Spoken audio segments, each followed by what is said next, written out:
Yeah. We're live now. We're live. Yeah, what's going on, mother lovers? Check, check, check. 1, 2, 1, 2. Can you lot hear me clearly? Let's see. I see the fire emojis already, boy. What's going on, mother lovers? We are back with another event. Yes, I should say that right. Yeah, that's right, innit? It's another event, D. It's another event. Something you might not never know nothing about right here with your host, MysDiggi. That's myself. My co-host over there, Dan DNA. What's going on, bruv? You good? Yeah, good. Yeah. All the way over here. All right. We're getting everything in order. We should be good now with the delays and all that. Do you know what I mean? Hopefully out there, everything is nice and smooth. Let us know if it isn't, because, of course, you got our brother. You know, he's a master mason in his own right. And he knows how to fix it. You know what I mean? Dan DNA, a.k.a. Dandolph. You know what I mean? The wizard. What's going on? Uncommon Senses in the building. I see you, man. Big up all the crew. Shout out to Liz Williams. Shout out to Yamore. Big up Temple. What's going on? Regantology. Turbo Tubberlicious. Yes, bruv. What's going on, Robbie Love? All the crew locked in right about now, man. We're about to go in tonight. Big up King Chico. Yes. The family are in the building, man. Something you might not never know nothing about. If you missed last week, please go and catch up. We spoke to Erin Wag, and we had our brother Mem DVG come through, and we went in on the astrology, man. It was an amazing show. People really got... Yeah, it was heavy going, really. Yeah. They went into some big, serious concepts at some points. Yeah. Definitely. And I think it's good to get the chat involved with their analysis of their star signs and all that. It's quite nice. Yeah. Yo, that was hilarious, man, because it was like, we'd reel off whether it was like Pisces or Cancer or something, and then they talk about, okay, these are sort of the aspects, these are, the sort of traits and whatnot. Then Mem would throw in a bit about the, nutrition, like the foods that they should try and eat more of, and then bam, later on, people back in the comments are like, yo, that was on point. That was me to a T. Yeah, I was like, yo, it's real, man. This thing is real. Like, regardless of whether you believe it or not, it's real. You don't have to believe it. You know what I mean? You can not believe it and it still be real. You don't have to believe it, but there are people in our chat who do. Yeah. And they are. You just have to know there's people in the chat to believe. Yeah, and they're uncommon senses. And you know what I mean? I think it just takes time for a lot of people. It's like we always say about them they live glasses. You know what I mean? Yeah. That's why we've got the poster in the back. Them they live glasses, once you got them, Yep. Firmly on, and, nice and clean. Got to make sure your glasses are clean, man. Otherwise, you could get distorted vision. But once they're on, boy, you just see it. You're just like, right, That's what this is for. That's what I'll keep this back here for. Oh, to clean Give your the glasses. Got your little rag. Little glasses rag. You know what I mean? Can't leave home without the glasses rag, man. Like, sometimes you need a rag for a bunch of different stuff as well. You know what I mean? Your different stuff rag. 1 minute it might be a sweat rag. You know what I mean? Man. Nose rag. Yeah, exactly. Nose rag. You know what I mean? If worst comes to it, ass rag. Hopefully it won't have to come to that. That'll probably be the last time you use the rag, though, if you're honest with yourself. You won't really use it as a nose rag. Most people, anyway. Yeah, exactly. You know what I mean? Once it's the ass rag, that's it. That's done. That's the out the house rag, right? It's like, right, why are you using that rag in the house, though? You're meant to be out, like stranded somewhere. That's the, like, you know what I mean? When are you going to turn it, transform it into an ass rag? Yeah, man. Regantology said, a.k.a. Bomber Clark. Yeah. It's true, boy. That's it. That's the final cloth, boy. The Bomber Clark. That's it. Yeah, you know what I mean? You ain't using that again. That's why it became a curse word, man, because You know, that's, you know, the lower level. If you're a Mason, that's like the low level, you know, you're the bottom of you're a bomber club. The real insult is that, like, you're going to have to throw the cloth away after that. Yeah. That's Yeah, the real insult. yeah, It's like, exactly. like you say, the final use. Yeah, You know? that's it. That's Not only is it an insult, but you've had to throw the rag away as well, so you've wasted money. So, like, you may have a clean house, but you ain't got a rag now. Or any more encounters you may have where you might need it. From mopping the brow to wiping the nose. Yeah. That's it, man. Brushing away the dandruff. You know what I mean? Wiping your neck. Yeah. There's levels, man. You mess up, man. Wiping your mouth after you've had food. Sex rag. It could be the sex rag. You messed up, man. It's like, right, you know what? I can't even go there because I ain't even got my my sex rag would be. What am I going to do here? Right, she's on it as well. Ah, man. Yep. That's how it goes, mother lovers. You know what I mean? But what we do up here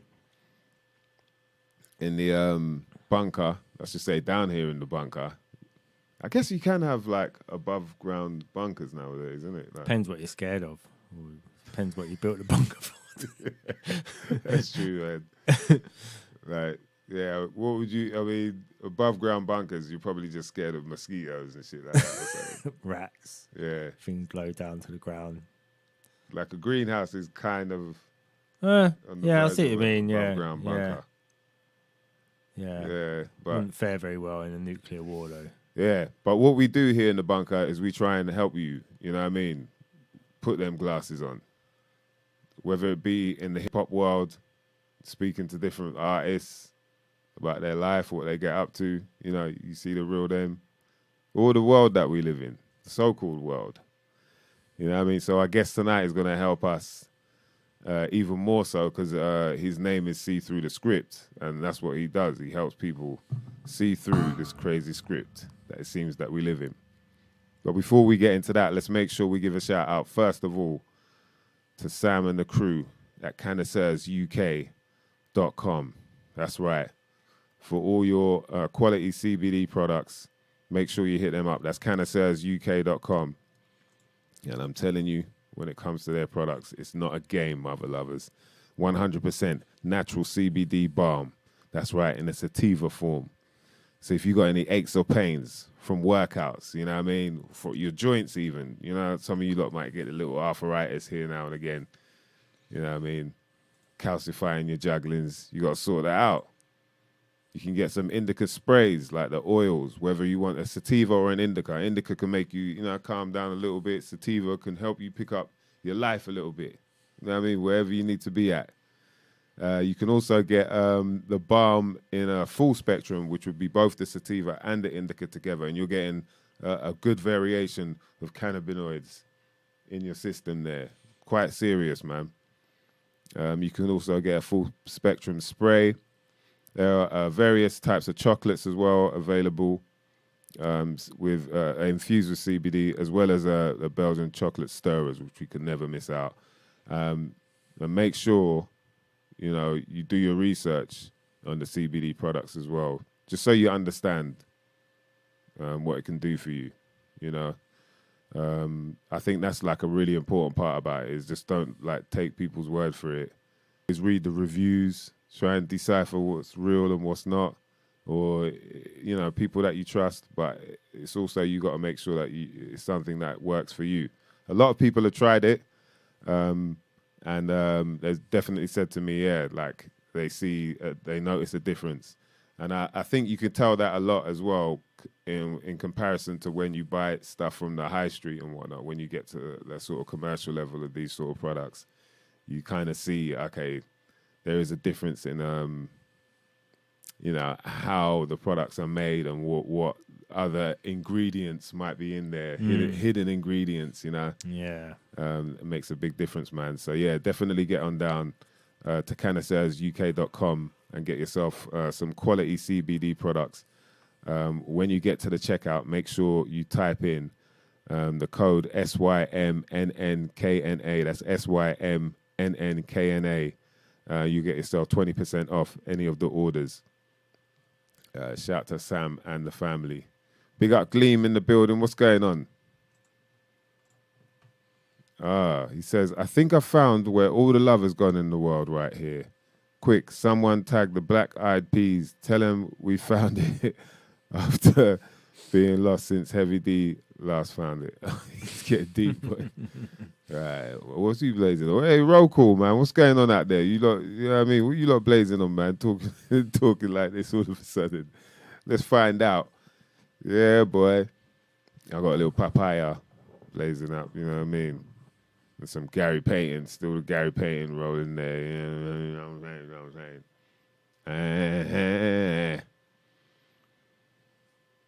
Yeah. Yeah, it's been interesting, man. Gleam's got the Cineola OG and the milkshake. Oh, that's nice. Turbo Tubbs talking about Monster cookies. Woo! I want a milkshake now. Yeah, man.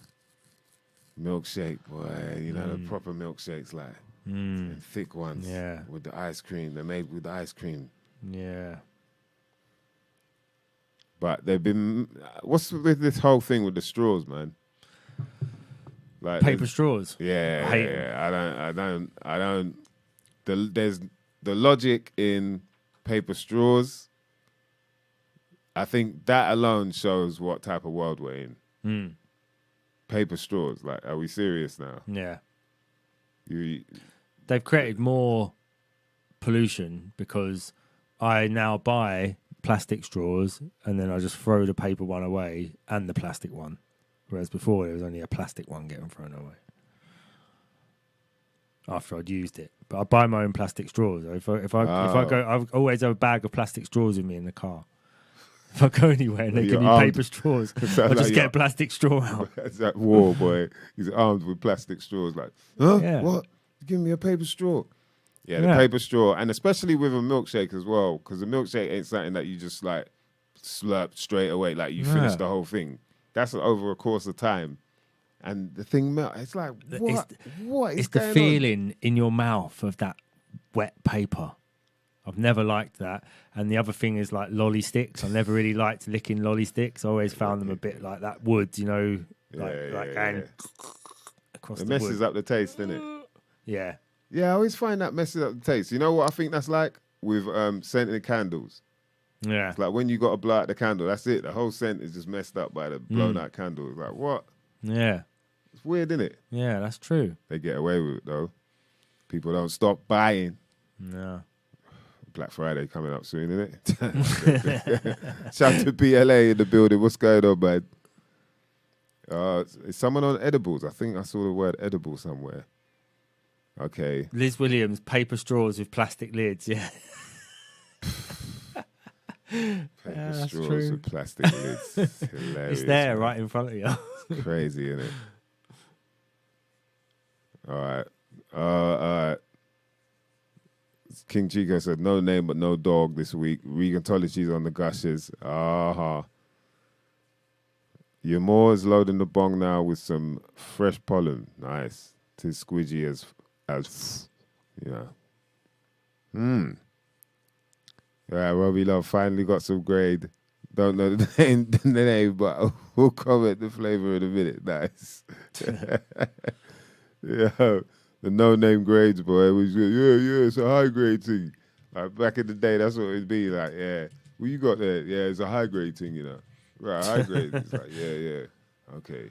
So you don't know what it is. It could be some lemon haze or, do you know what I mean? That's that was the naive, heady early days of that was the new strains. Days. Yeah. Like the very early days, boy. You could just, you could taste strains. it. Yeah. You could go like, it's lemony. Yeah. Or like, that's orangey. So, yeah. Like, be like orange bud. Yeah. Yeah, it's either orange bud, it's like some lemon haze. Yeah. But now, boy, the game done changed. Now you're just reeling off names, bruv. Spaghetti Junction. Now you're listing it off like it's the what's it called? The hereditary book you get. What's it called? Burke's Peerage. You're like listing off the fucking heritage of the street. Isn't it? It's true, boy. And then Yellow Haze, Big Bud At. Peerage. Yeah. OG Dog, Big At. Oh, that's hilarious, man. And then Star Dog, Big At.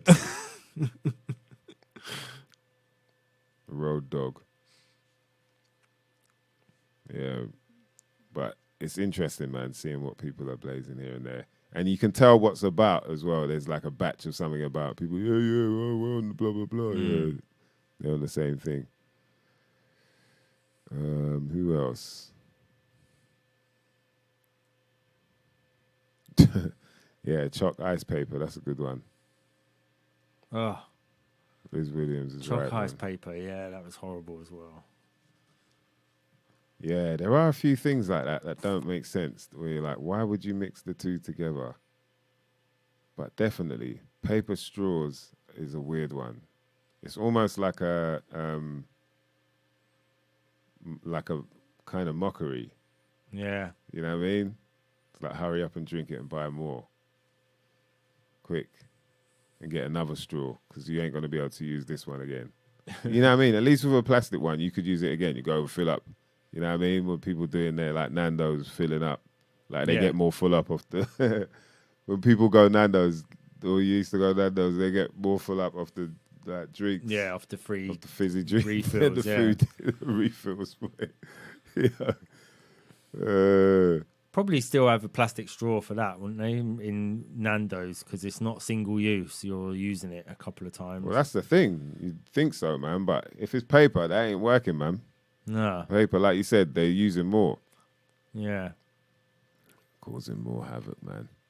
We've got to do an investigation into, like, what percentage of your recycled material is actually recycled.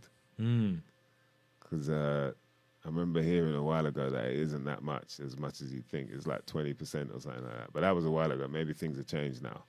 But it'll be interesting. Yeah, because, that is a good one. Yeah, it's funny how much, we kind of buy into these things and then without realizing that, wait a minute. Yeah. What? Look, Gleam said 3%. Wow.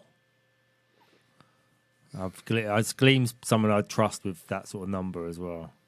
Yeah, we might need citations on that, though. We might need some, sources. Big up to Amy True. What's going on? Said the climate always changes. Hashtag HOP. Yeah, we know what you're talking about. Mm-hmm. Of course. That's the thing is, isn't it? They're saying it's man-made, though. They're saying that us little, when you go up in the plane and you see how little we are compared to the buildings. You go so high that you can't even see us furthermore, let alone the buildings. You get that high. They're saying that we're the reason that the climate changes. Gleam was guessing. Yeah, Right. I didn't believe that, I've the lost 3%. Yeah. Right, I'm not going to rely on Gleam. I felt like he was joking there anyway. But yeah, it'll be interesting to find that out. How much of it is really getting recycled? Because I don't think it's a lot of it. Or as much as we think, anyway. Yeah. I wonder what does happen, though.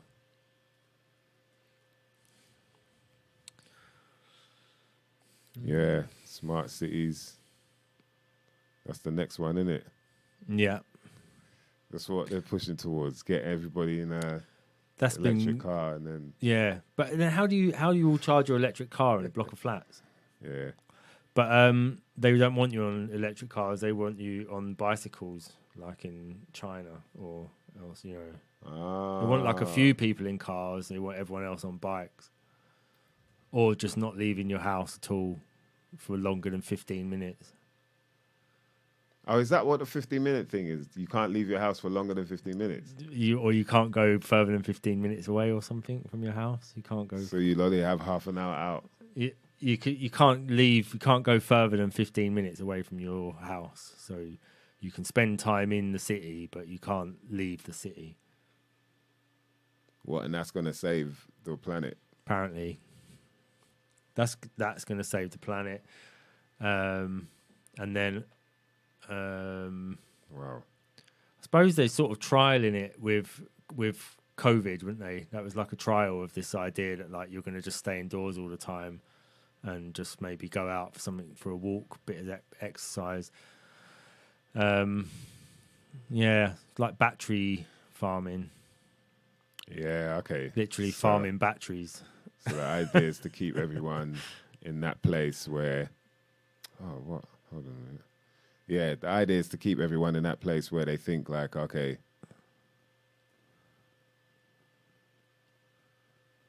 Well, hold on. Yeah, and like Amy True's saying there is that they keep you in your house and then just hit you with all your Wi-Fi frequencies and your Bluetooth and your God knows what else, your smart meter and your TV, and you just sit in your house frying.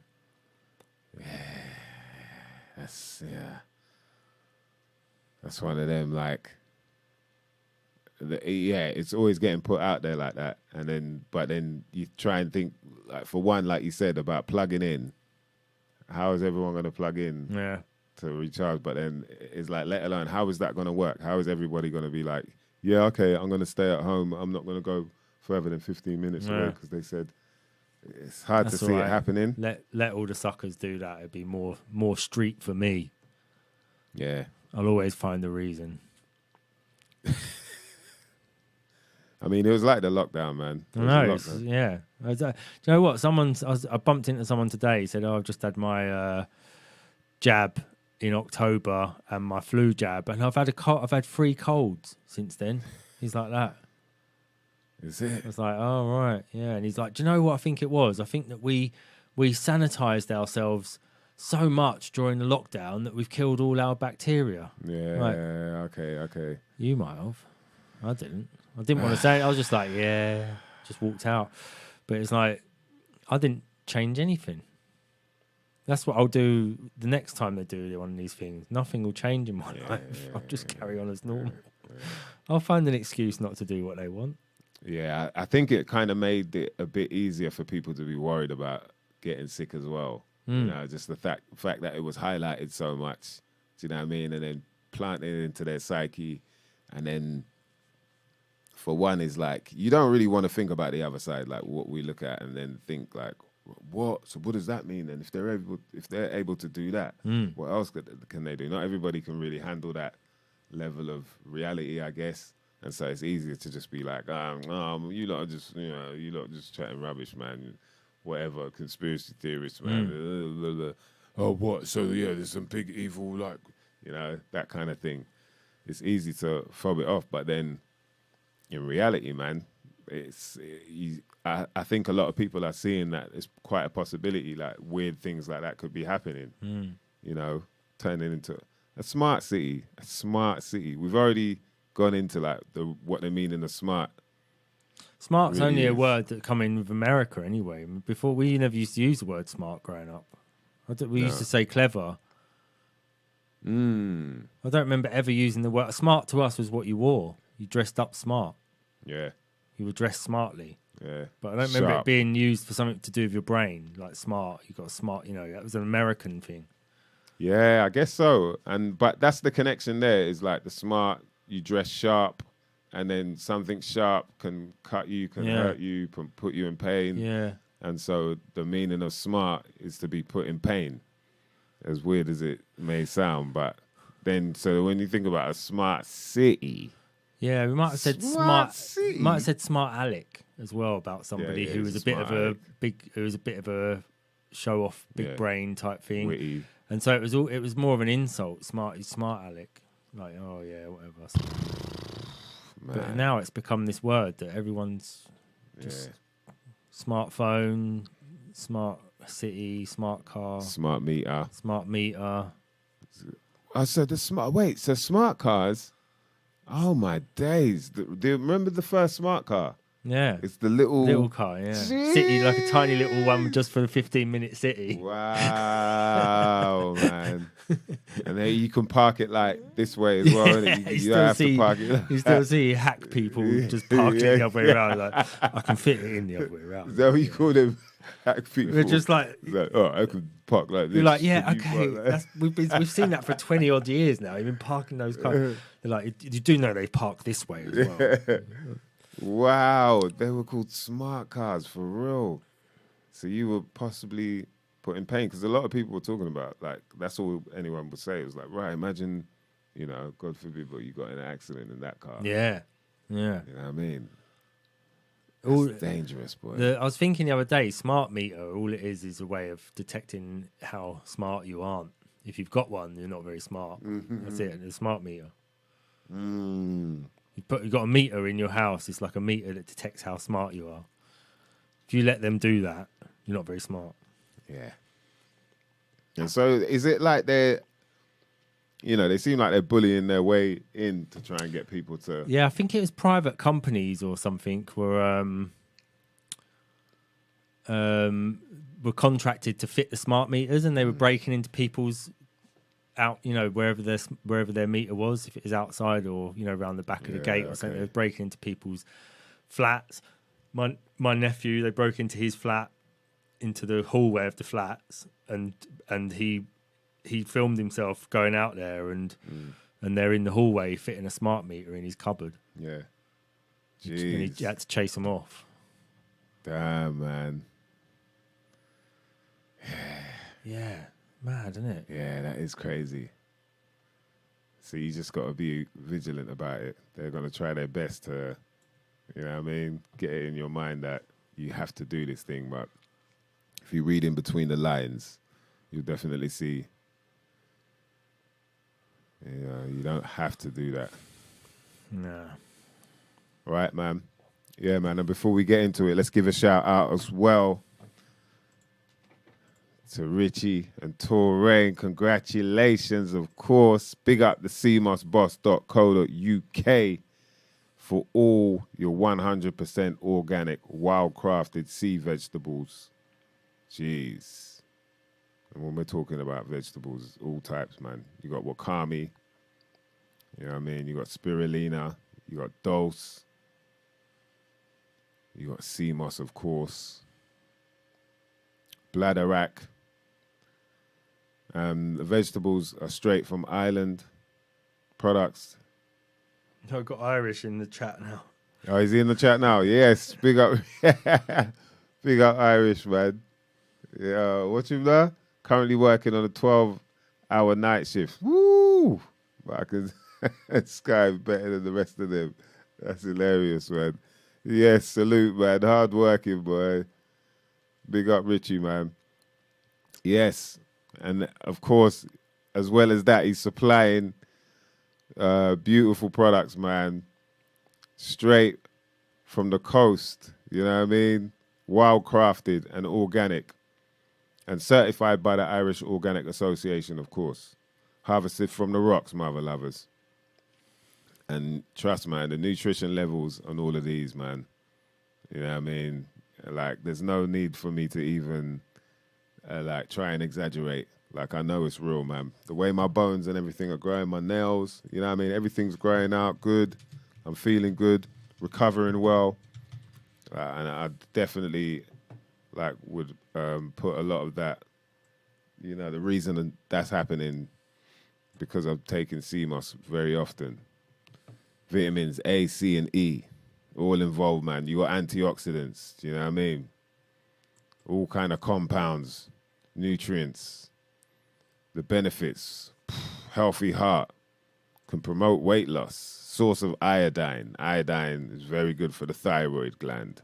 The thyroid gland is very important, mother lovers. You got to look after that. Gut health can help you with gut health and can boost your immunity. You know what I mean? All you lot getting ill everywhere, here, there, now and again. You know what I mean? Get on the CMOS. I'm telling you, it's going to help you. The nutrition level is dense. Yeah. It can help you with, you know what I mean, bad breath even. You know what I mean? Healthy skin. How many people I know now said they've been on the CMOS, their skin feels a lot better. You know what I mean? It's there, man. I ain't got to exaggerate. If you want to get the best products, though, make sure you go to the cmosboss.co.uk. You know what I mean? When you get to the checkout, make sure you type in about 20. That's all caps, ABOUT 20, and you'll get yourself 20% off any orders, man. If you want that Wolverine level, you know what I mean, of growth, get yourself some sea vegetables from the cmosboss.co.uk. I'm not lying, boy. Telling you. Right, I've hit up... and big up Irish there as well, man. who's just Irish super chatted us a tenner. Oh, what? Yes. Come on. Is that you going on, bro? He's doing the 12-hour shift, so he's obviously coining it in on the 12-hour shift. Yeah, he's a joker, man. Yes, man. Link Appreciate up soon that. as well, man. Link up soon, brother. Appreciate that, man. Highly. This is something you might not never know nothing about. We're after hours now. Yeah. Some shit you might not never know nothing about is about to go down. Bitches and bitchettes. Right, we got him in the thing. I'm your host, MysDiggi. I've got my co-host, Dan DNA. And we're about to bring up someone who I've been saying, you know what I mean, about like getting people to see things through those they live glasses. This is one guy that's definitely helped me with that. And it helped a lot of you lot out there as well, man. I'll be getting people hitting me up saying, yeah, man, this stuff's deep, boy. So, yeah, it gives me pleasure to welcome back to the show, man. See through the script. What's going on, bruv? Yeah, good, man. Good. How are you, brother? Man, I'm good. It's been a hot minute, man. Yeah, for real, man. You've been working hard out there, boy. Trying to, try to step up the game a little bit. But yeah, man, it's good to be on with you guys, man. How's everybody feeling, man? What's up, Dan DNA? Yes, DNA man. Dan, correct? Yeah. Dan DNA, good, Dan DNA. All good. Yes, sir. Yeah. Yes, sir. It's good to be back, man. Yeah, good to I was tapping in while you guys were going along. Yeah. And there was definitely a few things that sparked my interest that you guys were talking about Okay. for sure. Yeah, man. I know. It's man, for you, obviously, like seeing the world the way you're seeing it, and like I think it's really interesting, obviously, syncing things together once you're seeing these sort of patterns and whatnot. For you, it must be like, of course this is happening like this. Of course this is gonna, It's definitely an interesting like way of going about looking at the conspiracy world, I guess you could say, That's definitely, yeah. Looking at it through a numerical sense is definitely adds another layer to it that, just most wouldn't think about. I didn't think about it at one point either. Yeah. And I guess the thing is, you just don't, because we don't think about it because you just don't think it's that deep. You think, oh, obviously this is what they're trying to do. But then when you look at like the fact that there seems to be some kind of order, some kind of pattern behind it all, and almost to the point where, me and Dan have joked about like how many people are there, like piecing this together, like making sure it happens in this sort of way. If it's been for how long, you know what I mean, as well. We don't know how long or whatever, but... Yeah. I mean, that's like, I wish I could say I fucking knew, so much more than I did. And I really knew like exactly what was happening to the extent of how it's organized. But I could only imagine that, there's deeper forces at hand. I know that might sound like generic or like corny to some, but like that's just what I think it is. Like I think is deeper than human to an extent. You know what I mean? Yeah, either like human tapping into like, just some different side of or different frequency that, maybe a very low frequency and vibration coming from these people. Yeah. With what they do. And I don't know, man, it's very fascinating. I mean, you really start to see, even if you take away like numbers, you could just see how they repetitively use like the same symbols. And that's always what like catches people's eye, I think, first. way before numbers and letters and gematria come into the picture. Yeah, I guess you're right in that sense, for sure. Colors as well. There seems to be a whole thing about using Definitely. certain schemes for the year, and then also the fact that there's this thing of linking other countries as well, without people even realizing. Like it all seems to be a big sync from over to China, from China to America. I don't know. It might Yeah. be South America somewhere as well, and all mix up like that. So yeah, it's that side of it, like trying to figure out who and how many and whatnot. I think that's a whole nother level of Yeah, digging into it. exactly. I think that's a whole other side to it. Yeah, I think, there's groups of people or societies or religious entities or whatever that we point fingers to, you know, like a lot of people look at the Vatican, the yeah, Freemasons, the Knights of Malta, like, black nobility, like it just all these skull and bones, whatever so there's definitely so many like organizations. Then you have these corporations that they almost extend their power through, right? Like yeah, they put these people in high positions to be in certain countries or sorry, certain corporations, being able to, pull strings essentially yeah, and sort out their agenda how they want through through legal means. Like you yeah, guys were yeah. just talking about the smart cities and stuff like that. I saw everybody in the chat. Mm, By the way, what's up everybody to the chat, yeah, man. um yeah, I think the smart city thing is crazy actually. I gotta find it, but there was a clip of this like young girl at a protest, and I think it was in the UK, man. Yeah, UK or like Ireland or something like that. um but basically she was talking about how these smart cities are the last thing that she wants in her future as mm. like a young 12-year-old, and like just basically going off, and I was just like, oh Yeah. man, I this think I've is this seen is that. lit. Yeah, And then she even like mocked what's her name, Greta Thunberg. yeah, yeah, yeah, Fucking Greta, man. Yeah, she mocks her at the end, and she's like, how dare you try to enact your smart cities. Sorry for the accent, but That's it's good. it's that was it's too good, man. good, man. Yeah, that was good accent, bro. I'm trying, mate. No, I'm fucking with you. Yeah, yeah, man. Yeah, what do you guys think about this? Is so random, man. This is probably very much off topic for what No, I man. talk about, but what do you guys think about the show Top Boy? Oh, I've never even watched one episode. yeah, Top Boy. I watched it when it first started, and then when I saw what it's about, I was like, Yeah, 'cause it's yeah. just I feel like it's a show that like people outside of the UK would probably enjoy more than the people yeah, in yeah. it. It's for that's what it's for. It was like Yeah. when I remember I was in Australia when I first saw Kidulthood, or yeah, Kidulthood. Do you remember that film? It was a UK film. It was a street film, Kidulthood, yeah.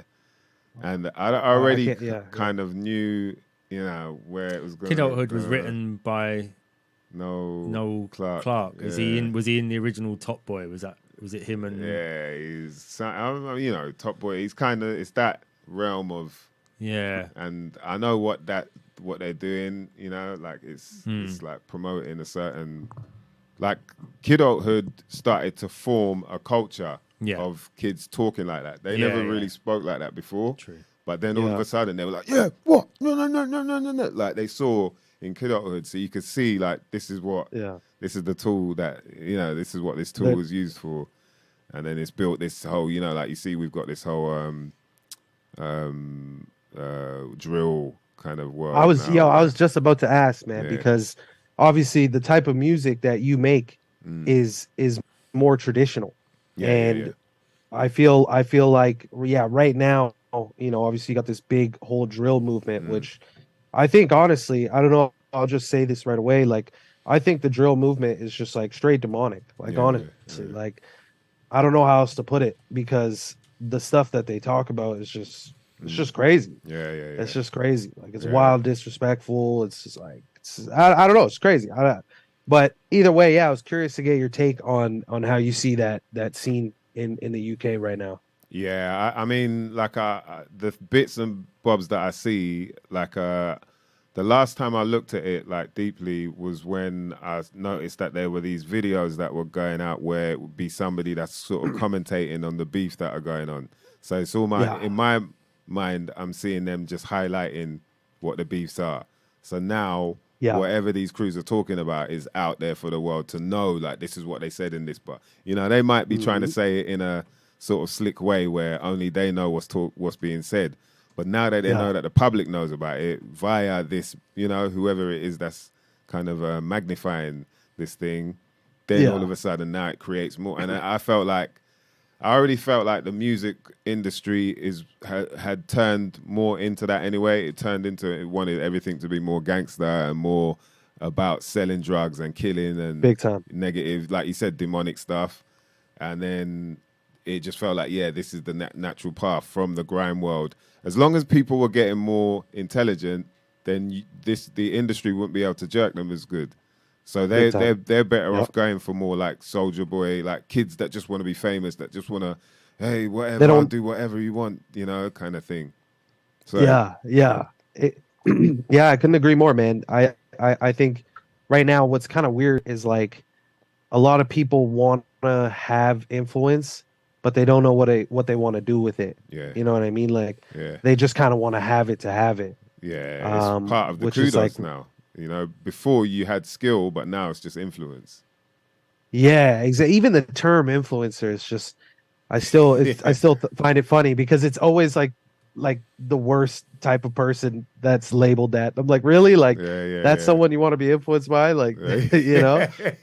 Yeah, it's true. But you know? it's literally the least opposite people you would think to be called it. Like if I would think of that term, like before it became popular, I would think of like, just generically speaking, at least like someone who's well educated or like in like a good business sphere or something like that, you know, or like just someone like in a good position, not like an OF, like an OnlyFans model or something like that, you know? It's like, she's an influencer. I'm like, what? Like, what are you influencing? Who as well? Like, you better watch who the hell she's influencing, man. With that That's a fact. That's crazy. That's a big fact. It's true, man. Influenza. You know that they have the same root meaning: influence and influenza. Yeah. Interesting. Yeah.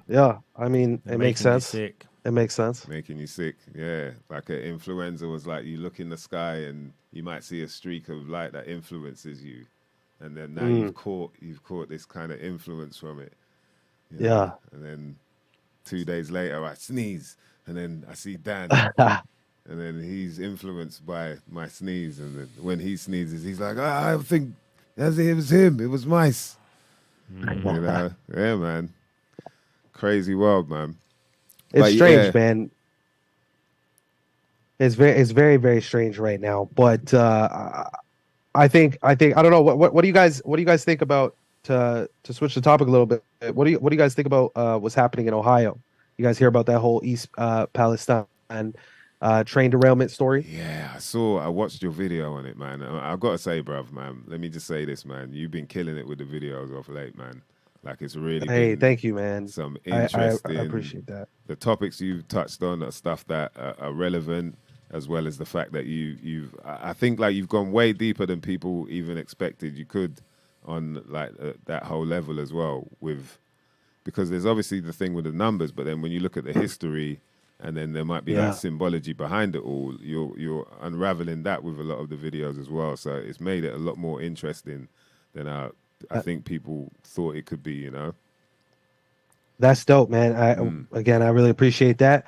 And yeah, man, the main goal right now with the channel is try to make these type of topics palatable for people who like are just early in the stage, but at the same time, like it might be a little more complex, but it's more palatable the way that yeah. they're seeing it, the Definitely. video format or whatever. So, yeah, it's been fun like playing around with editing and learning that and like trying to just fuck around and get a little better here and there. Yeah, because you got to add humor in it as well. There's humor to it as You well, so got it, it's yeah. entertaining, I you think know. so, man, because like in I don't know, in the weirdest way, like sometimes you'll just see like one of these fucked up like headlines, not like a death headline or something, but just like a weird, stupid headline. I can't think of one right now. And I'll just kind of like chuckle and be like, man, look how like evil this shit is. Like I don't know what to say anymore. Like Yeah. because it just happens so much, Mm. and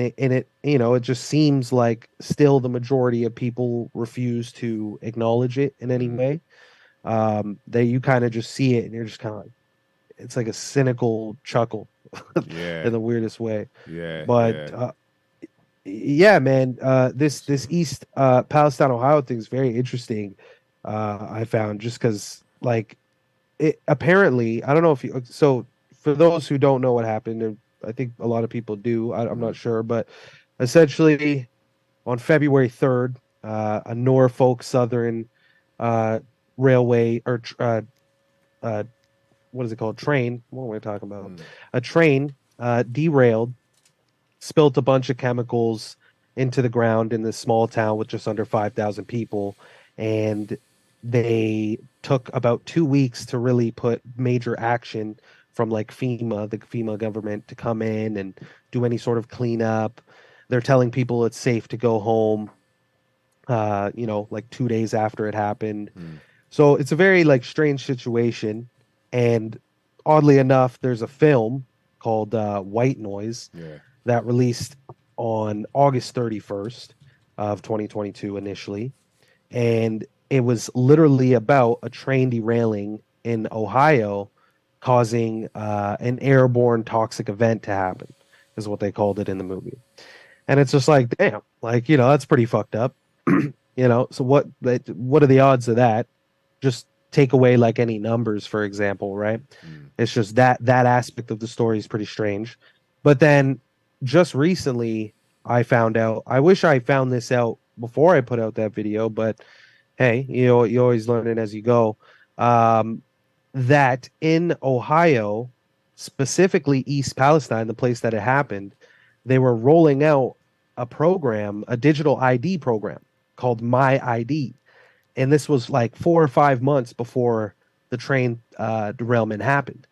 And in that or with that concept was to basically help people with like medical issues. That's how they're presenting it. They're trying to make it seem like a convenience to people, like, you know, go Yeah. to go here, get your medical ID or digital ID wristband, and essentially if you have any like medical urgencies, we'll come to you faster. So like they're just trying to, you know, sell it to people. And it's just like, wait a second, medical injuries, digital ID, wristbands, strange movie predicts or more or less foreshadows what's going to happen. Same event happens. You know, it's like what are the odds of all these things? You know, very very strange how these events happen. Most are just quick because you know we all live in a busy lifestyle. People doing their things, school, work, family, whatever, and people are just like, man, it's fucked up. Like, you know, and I don't know. I don't think anything's behind it. Like, you know, it's just the way it is. Like, you know, shit happens. Trains derail. And I'm like, true to an extent. You know, you're not wrong. Trains derail. Shit does happen, but you have to look at the scope of also how they're handling it too, because, like, again, the government, or specifically like the governor of Ohio, he was like very quick to tell people, you know, like things are okay, and you know you can like go back home, relax, like it's all good. And then you know you have people on the other hand going around in these like lakes and rivers around the area and exposing that, like, look, like there's clearly like chemicals in this water. Yeah, and you Like can this see it. water doesn't look like fresh water you can just scoop up or put your hands in. And then ultimately you have Joe Biden going to Ukraine, or where was it, like Poland? I think he went to Poland recently. And just like I think yesterday or today, I don't even know, but I know a couple days ago. And again, it's just like what is he doing over there? Meanwhile, on American soil, you have this whole problem that can potentially affect a lot of people. Granted, the waterway connections to the Ohio River, which is a big contribution to a lot of people's waterways in the United States. So it's like, you just think about like all that, you know, even removing the numbers. Once you start to like kind of piece things together, it kind of looks, it looks a bit strange. You know what I'm saying? Yeah. They I think the governor as well said that he couldn't get FEMA in because it wasn't a natural disaster, and but then there's some other record of him contacting FEMA the day before he'd said that. So he must have known he could have contacted FEMA about it, and then in the end, FEMA did come in and offer assistance as well. So and that was after like 12 days or something. It weren't even right at the beginning. So he's basically. And then I think he got like some sort of town hall thing where he was being confronted by loads of people, and he got made to look really stupid in front of loads of the townspeople and all that. And I think I just saw him too, like drink a glass of water. Not out of like someone's tap. You know, they tried to do the whole it's safe, Flint, trust us because we're in a suit. Yeah. They done that over here with the when we had the mad cow disease thing, where they said that all the burger meat was contaminated. Do you remember the politician made his son eat the burger in front of the press? Yeah. Oh, man. How low is that? Make your son eat. It's just, it's wild, but yeah, facts. He's like, you could die, not me. That's dark, isn't it? That's the true sacrificial lamb. Yeah. Oh man. That was dark, boy. I wonder what date that was on, boy. Jeez. Oh man, yeah, I have to look into that one honestly, because man, I like when it comes to a lot of the like these big like sort of publicized events, or you know, I don't know, man. It's you just always find, well, if you're kind of tapped into with gematria and you've kind of played with it for a while and started to put it into practice consistently. You definitely start to see like there's just always tends to be like some sort of numerical pattern going on with these events. And also too, this year is 2023. Yeah. And in the rules of numerology, you would remove the 0, so we are left with the 223. And that number is a reflection of 322, 223, 322. And that number is associated with the Skull and Bones. And the Skull and Bones Society, their symbol is the skull and crossbones. And then the whole scenario right now in East Palestine, Ohio, they call it Palestine, by the way. But anyways, that whole scenario is about toxic chemicals coming out into the ground and seeping into the soil, etc. And the toxic symbol is skull and crossbones, right? So it's just interesting, like when you really look at it and you step back and it's just like, man, this is all strange, Obviously it helps to have follow people who are tapped into some sort of like this type of mindset, because obviously there's people who none of their friends think like this. Yeah, for sure. Like, you can't speak to anybody about this sort of stuff because they lock off, or you get those fluoride, the fluoride stare, we call it, where it's just that's jokes. I like that, the fluoride stare. Man, it's weird. It's very weird how like people will tune out on you when you talk about this stuff sometimes. Like they just they hear it, but they don't want to listen. It's like it's weird. It's weird. Yeah, because you realize like you're going through stuff, he's going through stuff, she's going through, like everyone's going through their different motions, and the same time they're still having to deal with this reality that we're all in, that we're all dealing with, regardless of what you're going through on the inside or in your little world, in this world that we all cross roads and brush shoulders with. There's this thing going on, and you've got to deal with it in some form of way. And not everybody can deal with it in a way where they're able to, let alone communicate how they feel, like take in anything anyone else is going to say. Do you know what I mean? And so you kind of realize, like, wow, okay, maybe you're just, all right, you're not ready for it. But it's worrying. because you think about what could be coming ahead, and if they're not ready now, how are they going to deal with what could be, you know, in the future? That's the worrying thing. So it's hard for people when you're quite tapped in and you're conscious to even just settle with, all right, I'll just let it be. It's hard to do that as well, you know. It's a tricky one, man. No, that was well said. That was well said. I agree. Like at the end of the day, people have a lot going on as well, and they'd rather ignore the bigger scope, the bigger scope of things to deal with the internal side of what they, or at least try to deal with what they got going on. So yeah, no, that's a good point, man. That's a good point. Yeah, and it's tricky for them. I think the more you like sort of, you know, talk about this type of stuff or tap into it, you know, for me personally, like I don't really try to, you know, here, the best way I could say it is Dan was talking about earlier how someone was telling him about, oh, like, I think we sanitize too much, you know, and that's why I'm getting sick and all that stuff. And he was like, yeah, you know, for sure. Like, you know, and just kind of brush it off. That's the same way I would go about it at this point. It's not worth like always trying to have, you know, like a rebuttal or squeeze in a little truth bomb or something. I don't know. It's like, fuck it, man. Let you do it. It's all right. It's been 3 years. If you don't know by now. That's a fact too. Exactly. So much. It's, you know what, speaking of 3 years, it's like, it's so funny how so much of the narrative is unfolding right now in terms of like, oh, this was false, or this was not correct, or they said this was how to do it, but now it's not that, you know, it's actually not true at all. It's like, there's so many things. We were talking about that earlier. We were saying like, man, what happened to this? What happened to that guy saying that? What happened to like all these people that set up their little, you know, Patreons and they were on BitChute or where? Oh yeah, I got kicked off of YouTube, so now I'm on BitChute. Follow me on XRP, R2R, you know, invest in this, blah blah blah. They're missing, like all of them. Going, oh yeah, so and so's been arrested. Some people. Do you remember? One we were talking about earlier was King John. There was suddenly this guy appeared called Gregory Hallett. He was Australian, and he said he was the true King of England, and that he was going to link up with Trump, and they was going to take over the Western world, and the Queen was being deposed, and all this.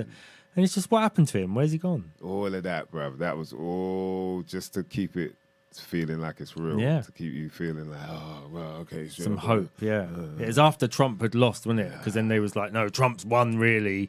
So Trump's really won the election, and this is an illegal election. And so just all that. You know, it's crazy, too, because like early, or I would say like a year into the whole, you know, the pandy. Pandemic, whatever. A lot of people were actually like influencers, quote unquote influencers, were actually getting like sponsors to talk about and promote the agenda, essentially, in the sense of like, you know, wear your diaper, you know, do this.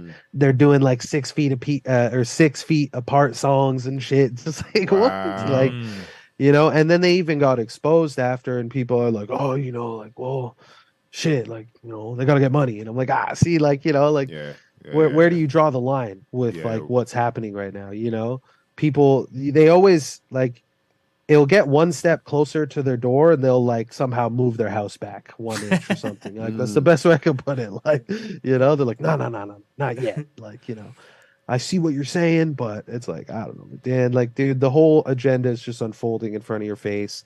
And it's just interesting to see what they're kind of moving it forward to, you know? Like you guys were talking about like the 15-minute cities and, you know, the plastic straws, or sorry, the paper straws, which definitely suck ass. That's for sure.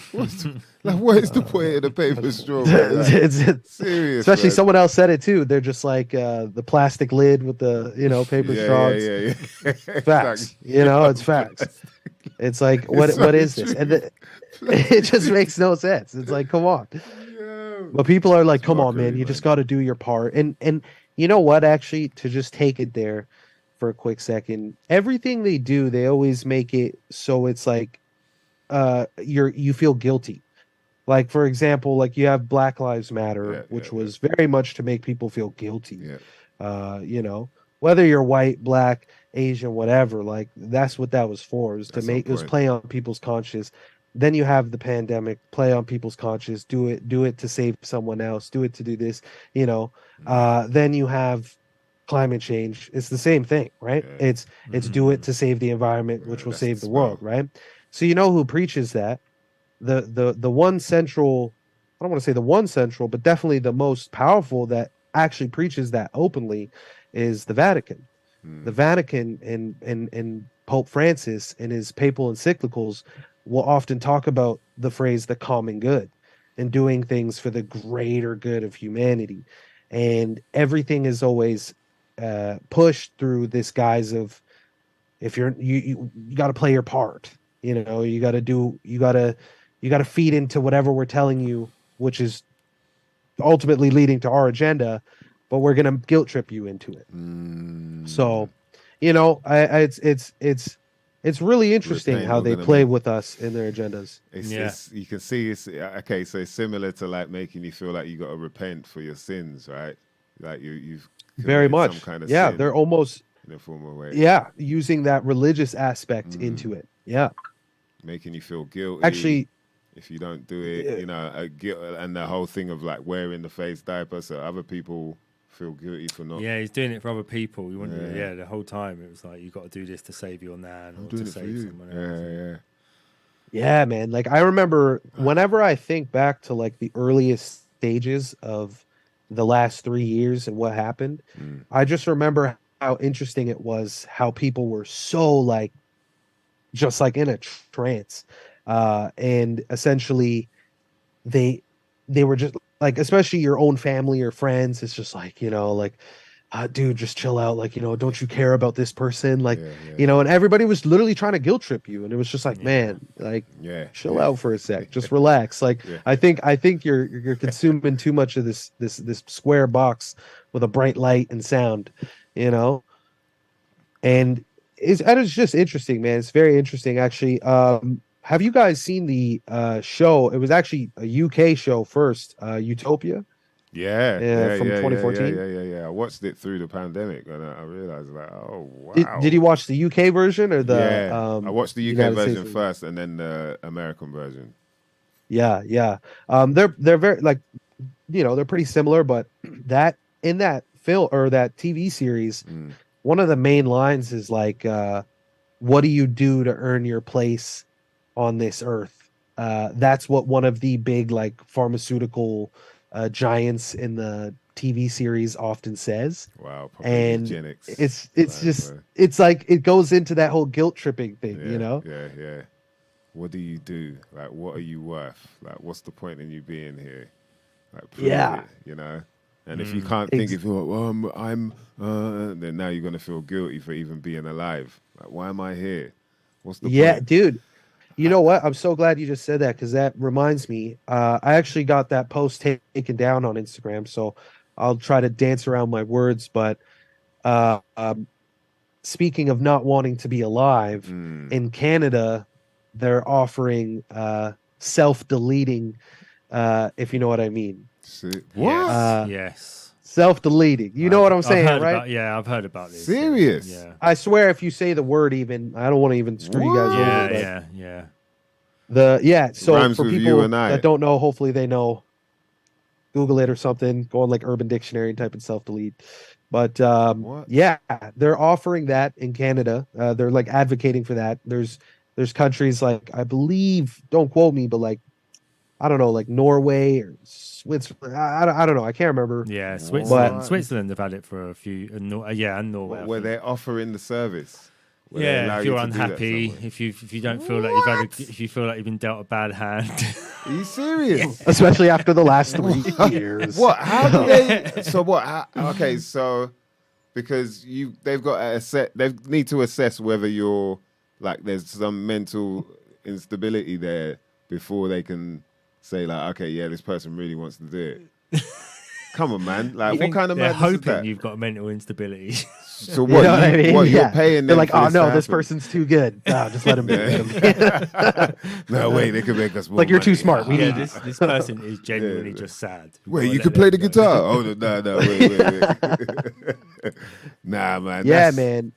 wow. It goes to show like there seems to be some sort of direction that the overarching powers that shouldn't be are going, and they give it to us in bits and pieces all around the world.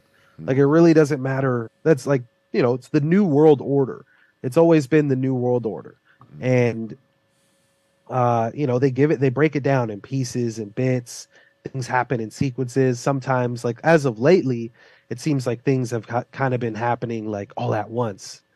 There's a Yeah. lot of like Yeah. big moments that are tripping people out on a mass scale. Yeah, it's like, I like that term you use, energy harvesting. That's basically what it is getting people to, like, at the moment we've had this story about a lady that died and disappeared, and they thought she would be in the river but couldn't find her for weeks. And then there's been people speculating this, that, and the third about the family. Some of the interviews just don't look right, and but it seems to have just been this thing of kind of keeping people locked into this story, which creates worry, makes you think about, that could happen to me, or happen to my sister, happen to anyone near me. So that's that energy. Then there's the worry for the family as well. Then there's the worry about whether the family are even involved in it, like the sisters moved in with the husband and with the family and whatnot when they were there. Then there are children that are, so all of these things just keep people sort of locked in and harvest their energy, whilst something over here could be going on that they have no ideas happening. We don't know. Exactly, man. And here's the crazy thing. There could be a lot. I started to think about it more recently about the idea of their energy harvesting, and like, a lot of the times we associate it like distraction ritual from something greater, which it most likely is, but it's realistically distracting you from yourself. Yeah. And focusing on yourself and it's like, I'm not saying to not show sympathy or whatever, but like there's only like there's a certain extent, like these things that happen, like people just put so much of their energy towards something that ultimately has no benefit to them. And that's where, and then people like, that's where you just start getting unproductive people who are too invested into celebrities or entertainment, sports, whatever it may be. They just they lose themselves just because they focus so much on something else that really doesn't matter. Yeah. And I think, like that's the deeper component to like the one of the other elements of the whole energy harvesting thing. And I think as well, like the other side of it, another thing that they do is sort of they put out these things and say like, stop you. Like you said, over in Canada, there's a big movement for this thing. And so they're saying to people, stop this from happening. At the same time, this is actually promoting this to happen. Because that is planting the seed for a lot of these kids to think about, like, oh, maybe that's an option that I can, Man. We had it in schools. Go on, sorry. So true. So no, I was just gonna say it's so true. Like it's so true. That's a great point. Like it shouldn't even be like in a resort or an option for people, but unfortunately, it's being like there's commercials. Like there was literally, that's what I posted on my Instagram. I posted one of their commercials, and I was just like, check this out. Like, and they're just like, nah, fuck that, and delete. But wow. It's like, man, that's crazy. Like they're making it seem so like blissful, Yeah. I was like, man, this is weird. It almost seems like an ad for like I don't know, like a nice vacation at first. Like, but it's like a vacation you don't come back from. It's like if you think about like okay, so like war or fighting, people only want to fight when they're angry about something or whatever, and you could say like people are less angry about things than they are just kind of neutral or happy in a way. You know, you don't see a lot of fights going on because when they happen, you're like, yo, there's a fight over there. Look, everyone crowds around. If there were fights going on all the time, it would, it would be crowded around everywhere we go. So you can say that doesn't happen a lot, but things do influence that. You know, so we understand that the majority of us don't really want to go to war. We don't want to fight. We don't want no This is true. trouble. We don't want anything. But for some reason, these things can happen, and they're usually of an influence, outside influence. It's not from within as such. And the same thing can happen when it comes to, things like that, like the self-deletion, or when it comes to drugs, or, like we can turn to the music side of things. There was a time when a lot of us didn't want to accept that music could influence people, children to do things, or even adults or whatever. Yep. But now there's no denying it. Now we can see that furthermore, it's even being used by the industry to make things happen for them. Do you know what I mean? And I think like we definitely got to look at that side of things in terms of turning people around, like making them realize like you are easily influenced, whether you like it or not, in some form or way. 100%. I think people try to really play it off, but like it's like it doesn't matter if you try to play it off when confronted. Your actions show that you are influenced. And it's very interesting to have to deal with that, because I think a lot of kids, like eventually, not a lot of kids, but there's a group of kids who grow up, start becoming teenagers, and they start to realize like, yeah, this shit is kind of fucked up. Like, they start seeing stuff online, but it's kind of hard to deal with at that time, because you're so like, you're young, you want to keep listening. It's what's popping right now. You're fucking with it, I think that's like an interesting battle. And it's funny because I was just scrolling through like Instagram the other day, and I saw a post of the Weeknd, and people were showing how at his concert in the back on the screen they would flash Satan on the screen, and everybody's like, "Oh my god, like that's fucked up," like look what he's doing, and it got like a whole bunch of comments. It was like a pretty like popular post, I guess. And I was just like scrolling through, and I saw like a couple of like people just being like, man, I don't know who to listen to anymore. Like it seems like everybody's satanic and stuff like that. And I'm like, damn, I could tell this person's like just like realizing all this shit, like just seeing it. And I'm like, damn, like I don't want to laugh at you, bro. But like it's and I sympathize with you, and I hope you figure it out. But it's like, it's interesting, man. That's a tough one to deal with for some people. Yeah, you gotta go through the motions, man. The reality of the world, boy, is like, oh my days, you what? But once you come out the other side, it's like an ablution. You know what I mean? You go through the sweats, the cold nights. But you know what's crazy, dude, is like when someone says something like that to like a person who isn't tapped into the whole conspiracy stuff, they'll like quick to be like, so you're saying everything's evil? Like music's fully evil? Like they always go to one extreme or the other. You ever notice that when you like talk to certain people and you bring up something, and it's just like they always go from one extreme to the other? It's like, no, like music itself isn't like evil. Like it's like, but look at the way it could be used to portray a certain type of image and use sounds and frequencies in a way that will keep you more in tuned or more locked in or whatever it may be. It's just like, but people can't seem to like differentiate between like that statement of like, music is kind of evil, but they just assume to like think your point is that it's all evil. Yeah, they just want to shift it all into one pot, like side of the pot, and go like that. That's what it is. Do you know what I mean? But, that's what you think. Okay, that's fucked up. No way, it can't be. And it's just like, all right, whatever, dude. Like, you're no point of dealing with this. It's the best way to try and make you sound stupid, isn't it?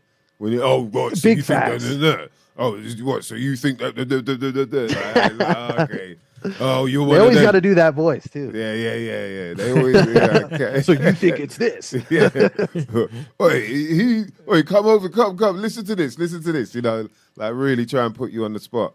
But Facts. and that just shows how much of a harsh reality it is to face. You know what I mean? And I don't blame people at all, really, because it's kind of like waking up out of this trance that you've been in for your whole life. Do you know what I mean? Yeah, like, yeah. and It's dealing like with that. it could shatter someone's reality realistically. The more they dive into it, I honestly feel like people who really like start to see this stuff and then they start to actually take their own time to like look into it and do their own thing with it and start to really tap in. They really, for a minute, like you'll kind of feel like, damn, like what the fuck is real? Like what's normal? What's not? Like, is this good? Is that bad? Has that always been like this? How did I not notice this? And so yeah, it could really throw some people off. But yeah, I think everybody like anything in this world, I guess, is like you got to have balance with how you approach anything you do and anything you like look into. You know, it's like even like reading like a book. A lot of the times, like avid book readers who read like fiction books, they'll find themselves getting like really lost into the narrative, you know. And it could kind of like overcome their personal life in a weird way. They're so influenced from reading this book that they almost like feel like they're a main character from the novel they're reading. So like anything that you like really tap into a lot could, you know, sway you up a little bit, but this type of stuff in particular will definitely like have you questioning a lot more than you ever did, you know? Have you ever binge watched like a TV series that's like 24 episodes and 5 series and you've watched it all over like 3 weeks or something? And you get to the end and then you're just like, what am I going to do without all these people in my life? Could you just watch like these people live? Do you know what I mean? When you're watching it once a week, you don't get that same sort of feeling. But when you binge watch something, you do get that feeling that you've been in that world, that you've become immersed in it, and you have like a sort of withdrawal symptoms and a sort of separation anxiety of what you're going to do without that thing there. So that's I think a fact. Influencers and all that that can start making people a bit like that as well. They start basically living with these people in a way. It's so true, man. Like it's exactly. I totally agree. Like if you look at now, like, excuse me, but one of the big things that's happening is like the streaming era right now, where everybody's streaming, and you have streamers going on for like 8-9 hour, even 12-hour days just streaming, like just going crazy. And right now you have a lot of people who are just sitting there staring at someone else through a screen like the whole time, like and like it's just like we're heading in a weird direction right now where like influence is getting even more direct. First is influence from like a song, then it's influence from a movie, then it's influence from Instagram pages, but now it's influence from live actions of a person on camera you're staring at for 12 hours, 8 hours plus. It's like, man, it's gonna be interesting to see how things pan out in the future. Yeah, because we have an interesting world ahead of us. It's like you're saying, the culture's changing. Like the culture of the world is changing with technology. It's like everything is sort of like you can just sit down and get everything done through the screen, as opposed to having to go out there and do this, that, and the third. You just go down, sit with your coffee. Well, you know what I was thinking about a little while ago, honestly, was like when they like in like Toronto and I'm sure the UK and all these places, they'll build in these popular big cities these high-rise condos with pretty much everything you need in it for the most part, like from amenities, from like the gym, pool, like all that shit. You know what I'm saying? And people are getting very accustomed to that lifestyle. So when you guys were talking about the 15-minute city and the smart city, people have already been like kind of getting a glimpse. It's like a free trial of what could come. You know what I mean? And it's like, you like this convenience? It's like, yes, I love it. Like, it's great. Grocery stores downstairs, gym's another floor down. Like, that's all I need. Like, So they always like precondition us in strange ways for whatever direction that they want it to head in. They'll give it to us in, bits and Wow. pieces. You know what? That's like it's like blocks of flats. You know, like we call them council estates. I'm not sure if you call, what do you call your projects in Canada? Like Oh the man, public just housing type. co-ops, project buildings, like Yeah. same thing. Yeah, And so apartments, same shit. they'll always have like the laundrette. They'll have like a little, shop there. They'll have a pub there. There'll Yeah, be bits and bobs there where basically the whole community can just stay there.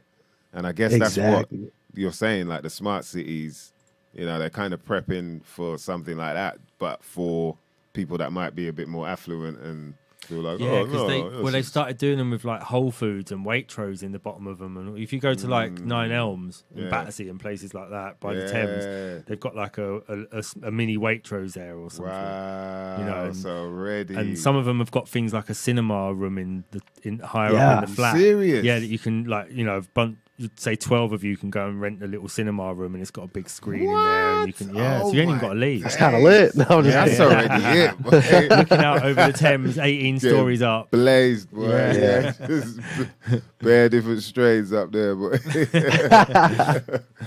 Wow, that's deep, man. So, I see it there. So they're already prepping people. That's it.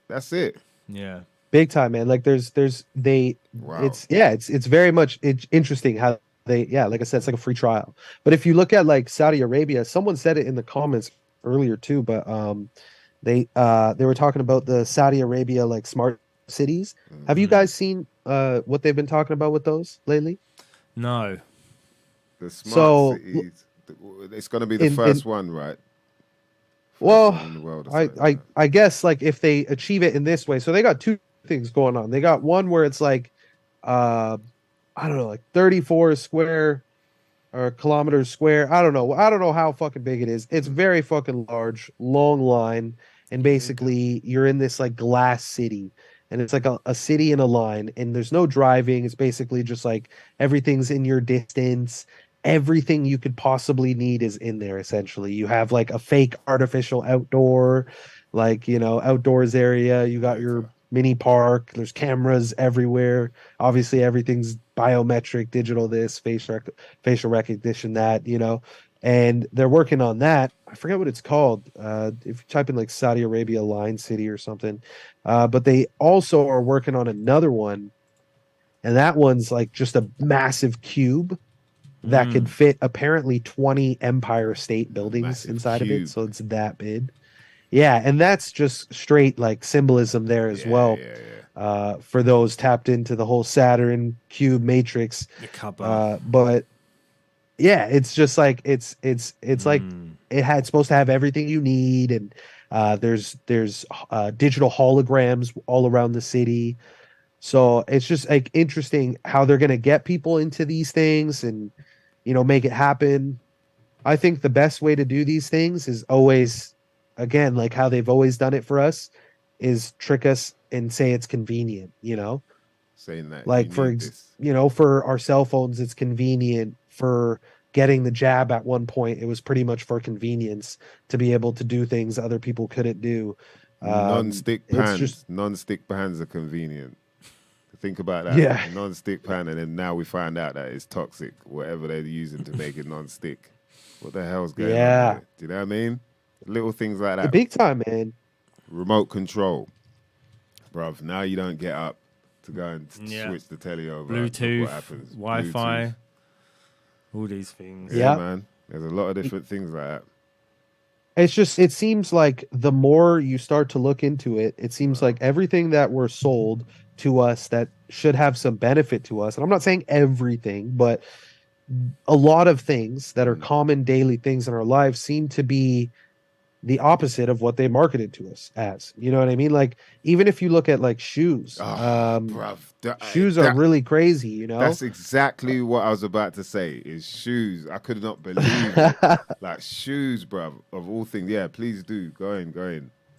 Well, I was just gonna say real quick, like, and then I'll let you carry on. Like, it was, it's like they'll sell it to you as like these are ergonomically correct for your feet, and these are supposed to help you out in with your running and training or whatever. But realistically, over time, by wearing these shoes from the way it's shaped, it starts to play with our toe bone structure and curves them inwards when they should be out more outwards. Ultimately, I'm not trying to sound like a hippie or something, but like, yeah. And I got to practice more of what I preach in this sense. But walking on barefoot on ground like is actually good for your feet. The shoes that we've been offered and all these extra cushions are actually just hurting us over time. And they're not actually for our benefit, despite how we're told they're more ergonomically correct for us. Preach, brother, preach, man. Nah, man, you're not lying. That's exactly what it is. It's like you realize, like, all of these trainers, like, for years. I remember, bruv, what was his name? I won't put his name out there, but Ryan, just say Ryan, man, from school. You know what I mean? When we were about like 7, 8. He was the kid in school. He had the brand new Jordans. You know what I mean? Everyone just crowding around. Oh! And you're like, oh, man, I wish I could have them Jordans. And then for years beyond that, Jordan 3s, 4s, 7s, I mean, carries it on and on and on. Like, people going crazy. You realize, like, right, these shoes ain't even good for your feet, bruv. After all that, let alone Air Force Ones. You can realize all these different trainers that people go crazy for. Queue up in the morning from like 2 in the morning to go and get these and fuck up your feet.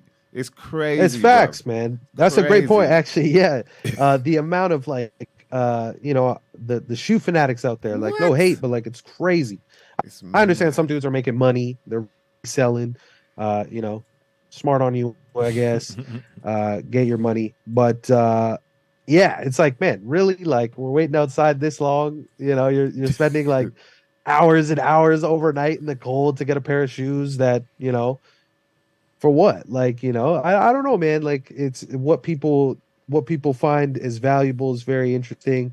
I don't know about you guys. I'm not much of a shoe guy myself. I'm the type of dude to like buy a pair of shoes, rock it out until they're down bad. Yeah. And then it's like, all right, I gotta get new shoes. Yeah. I'm not crazy about I like put it this way, I definitely like to have a nice pair of shoes, like nice pair of trainers, but I never go crazy like, I'm gonna get these and these and then look, I've got these on now, I've got these on now. It's like whatever, man. And then now since I've learned about what it means to wear these types of shoes and how it affects your feet and how it's better for you to wear like a minimal type of shoe as opposed to, or like you said, go barefoot when you can.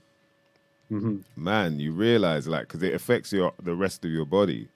Like Facts. From your feet, it goes to your ankles, to your knees, to your hips, to your lower back. Like, so many people have lower back problems, not realizing that it's probably the type of shoe wear that they're putting on their feet. You're not really walking the way you're supposed to walk, and so that's messing with your joints and and then you start to think about the overall lifestyle that they put us through. For a lot of people, is you get a sitting desk job, and you end up sitting a lot of your day. You're driving in your car to commute to work, sitting. You're walking in these shoes, or for women, they might be walking in these heels and this and that. Yeah. And over time, it's just like this whole lifestyle we're sort of mixed into is just truly filled with so many things that end up doing the worst to us in the long run. Yeah. And a lot of people were just still stuck in that, like, but that's what you got to do. Like, that's the life you got to live. Like, it's like, that's just the way it is. And it's just like, I don't know, man. I think you're limiting yourself and you're the way you see the world. But again, to each his own. Yeah. Of course, man. I think that's the important thing is, like, we just got to allow those who want to carry on the same way to do that and hope that they can wake up, man. I don't think you can force anyone to do anything at all. Big up to Jaeger in the building. Big up Oshi. Right, we got some crew in the house, man. Yeah, man. Loving the chat. The Uncommon Senses in the building, as always. Big up King Chico, Yamor, Liz Williams, Regantology, Latral. We got See Through the Script right here, man. Yes. Specialist. What's up, everybody? At this numerology, breaking down what goes on in the world. I feel bad. I haven't showed much Reality. numerology, man. Yeah. Do you wanna go through some stuff just so people? Is there anything in particular that you wanted to see? You thought was interesting? Let's go back a bit. Yeah, I think it will be quite important for I us. can even let you just pull it up. Let's go back. Yeah, should I pull it up and then you just go through? So I think we'll go back to, a time where a lot of people were weeping, were crying, especially out here. Yeah, man. There's always certain things that hit people different ways. Yeah, what I man. find interesting is that sometimes like people will rock with you all the way up until you say one thing, and then it's that one thing that bothers them, and they're just like, oh no, I can't fuck with you anymore, because you said this one thing. I agree with like 90% of what you're saying, Yeah. but these other 10%, I for that reason I can't fuck with you. So I find it interesting. It's always good to like kind of provoke thought and go at things that people kind of keep close to heart in a way, because it gets people thinking. Well, I think like one of the things that you need to wake up to, or most people do anyway, is you realize you can't take anything to heart, and that even if you say like I follow you because you say a certain thing that I agree with, then just because you say something else that I don't agree with, that doesn't mean that I shouldn't still listen to the parts that make sense to me from the stuff I do. I totally in tune agree with you with. there. Do you know what I mean? You realize Yeah. like, right, nobody really is going to be your idea of perfect, because your idea of perfect comes from you, your sense of the world, Exactly. sense of being. So it's never going to be like that, but there are going to be things that you might say that are like, I can respect that. No matter what age, whether you're older, younger than me, I don't really care, because I think it's more about the information. That's the important side of it. But yeah, I agree too. Yeah, man. People let age get into the way of what they're willing to listen to. It's like, that person, what do they know? Yeah. Yeah. And it's like, I don't know, man. That's the worst way to think. You got to be open to hearing it from anybody. Everybody has a different perspective that's interesting, and they put you on to something that you didn't think of in the first place. Yeah. Oh shit. Let's pull it. Oh man, that's the big one, man. That's the big one. Of course, man. Clean. In the UK, this might upset a few of the listeners, the followers, but again, I never intend to offend. I always just say, man, I just lay it out what I see on a numerical scale. So this one was interesting, man. She died on the 8th of September. This one just was riddled through, a lot of numerical coincidences throughout it. As you could see, dead 140 days from her 96th birthday. Queen of England, 140 in the English ordinal cipher. So for those who don't know, that is the most basic cipher. You take the 26 letter alphabet. A is connected to the number 1, B is 2, C is 3, all the way to Z or Z, being the 26th letter. And as you can see, dead in the English ordinal is 14. With the rules of numerology, you drop that 0 and you're left with 14. So very interesting right there, that I thought try to, show something quick and easy on the eye. This is where it gets a little more fascinating, because a lot of when it comes to who's behind this and who does what,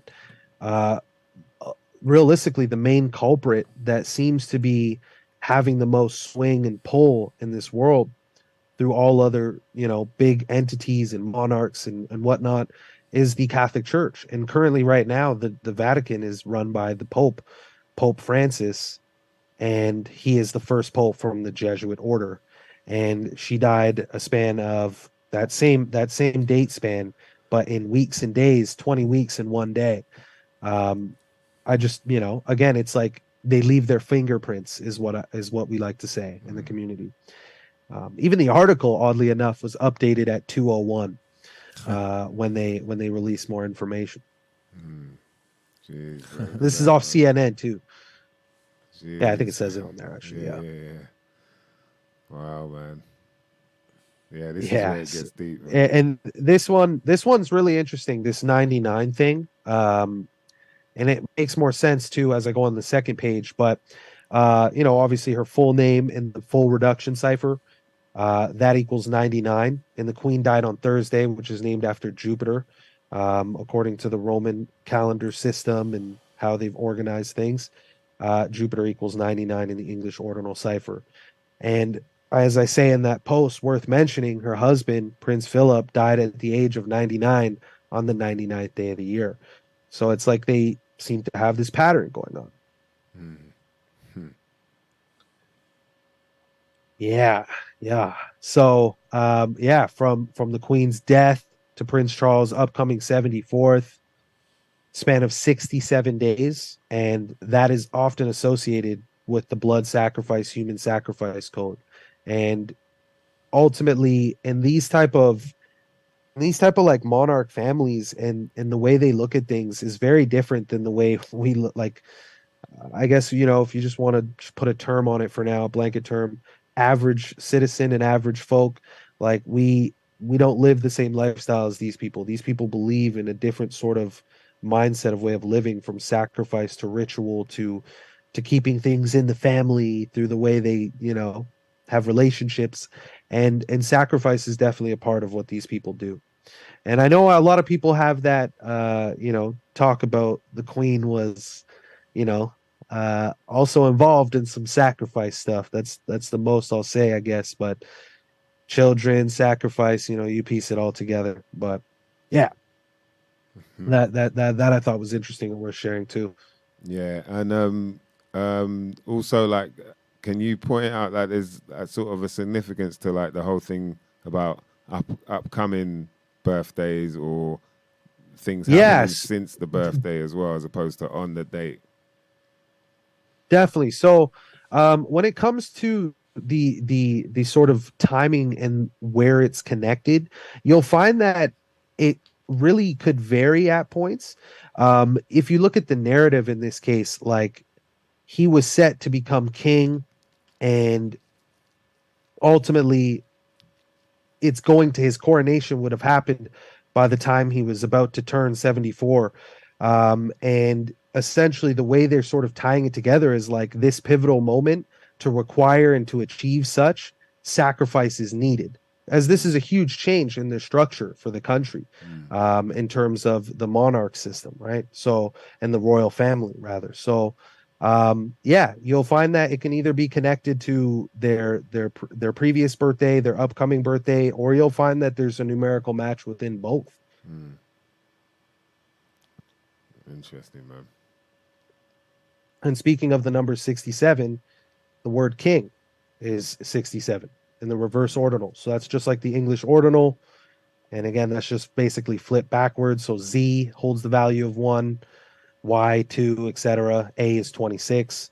And yeah, again, that 67 connection from her death to his upcoming 74th, again, he's becoming king. So it's just very fascinating how it's like, well, I mean, that seems kind of self-explanatory once you look at it in a way and you sort of see how they piece it together. Yeah, it's crazy, man. It's weird, man. Yeah, I still find it really strange, man. I still find it really strange and fascinating how it all Wow. pans out. Yeah. Ritual sacrifice, the day she died, 251st day of the year.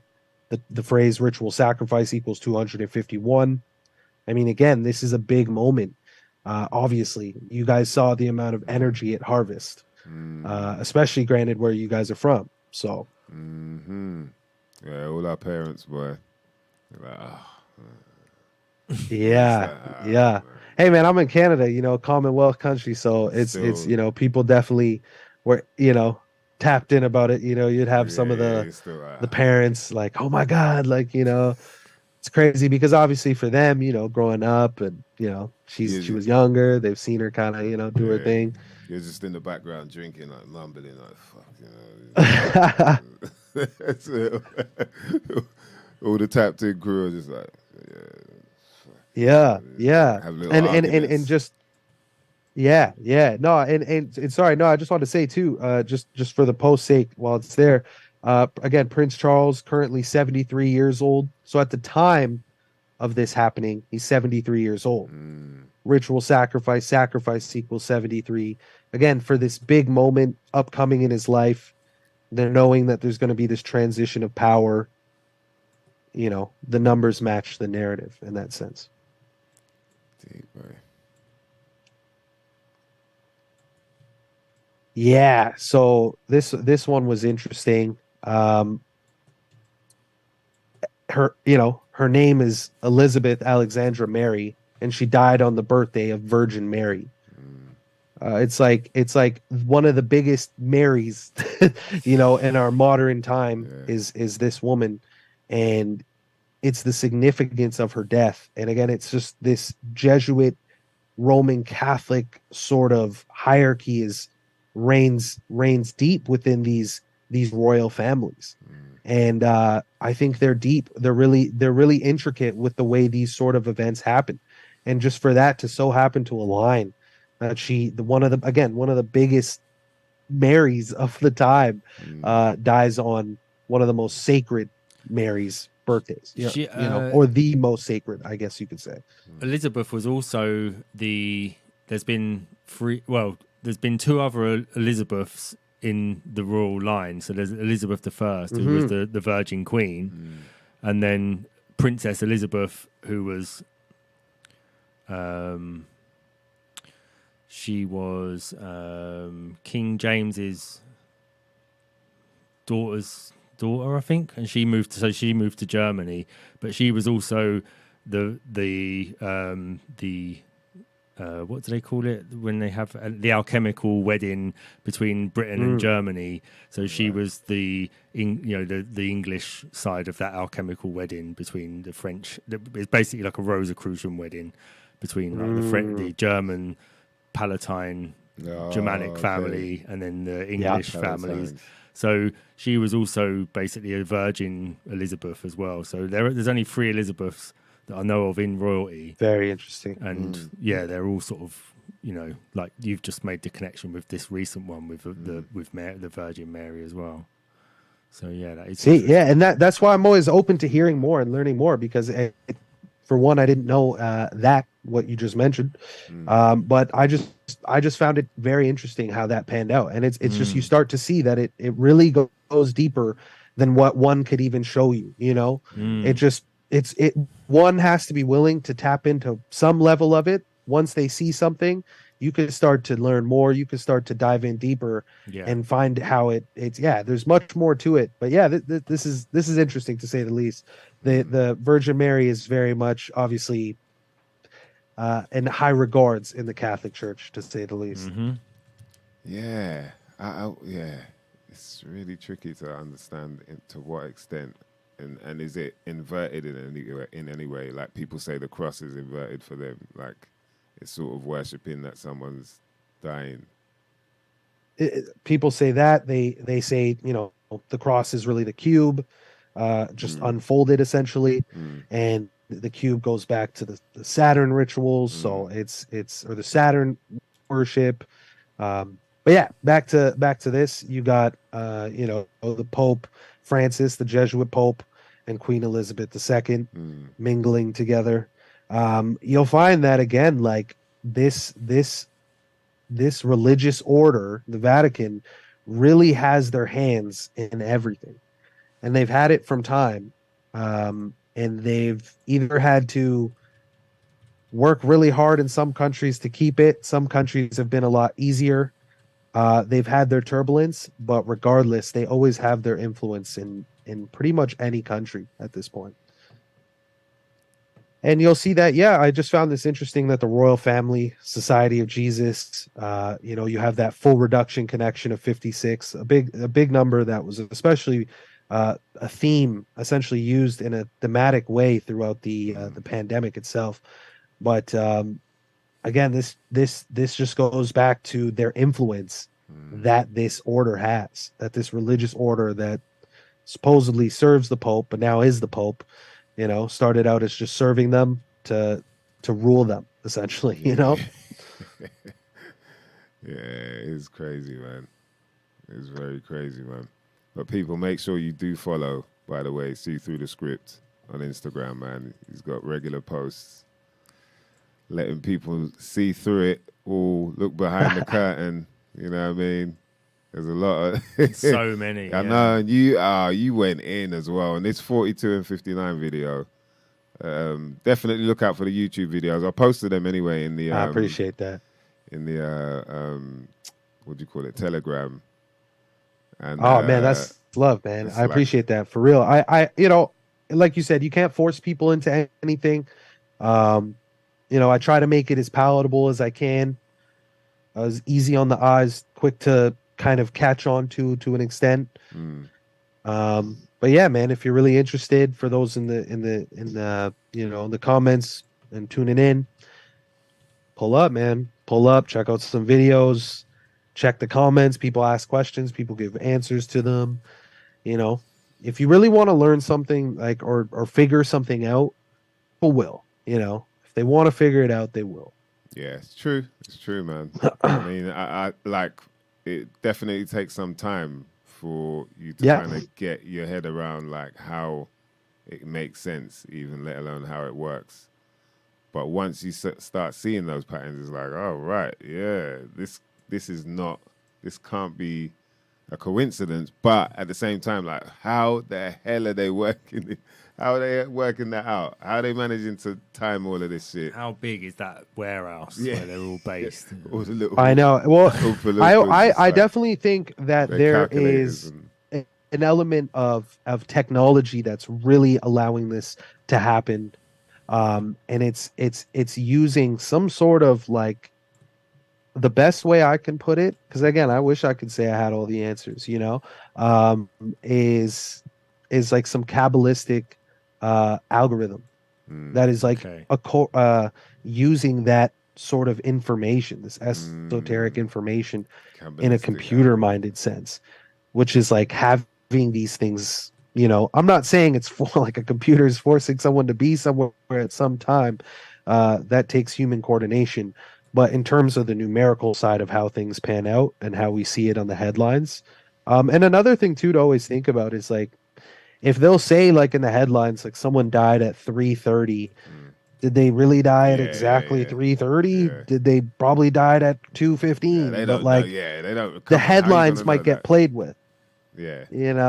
So that's what another thing, like, a lot of things we see are not exactly what they are, They're just what they give us. They, like you said, like, how are they gonna, if this, say, like, a motorbike crashed somewhere, so that's someone on their own crashed. Who's gonna know exactly what time they crashed and died? No one was there. So like, there could be some logical ways, like they have a camera, but other than that, if there is, like, if it's in like an alley and someone, like, they die and the news reports, like, it was at 2:01 in the morning, you know, and then you'll be like, huh, interesting, and then you'll type in the person's full name and it's like, oh, their full name equals 201, like, interesting. Oh, they died 201 days from their birthday, like, oh, interesting. You know what I mean? Like, you start to see that it's like, is that story even really how it actually happened? Yeah, that's how probably not. But or not necessarily, but is the story coded in some way? Most definitely. This one that you have up right now, again, I've just found it interesting based off what happened.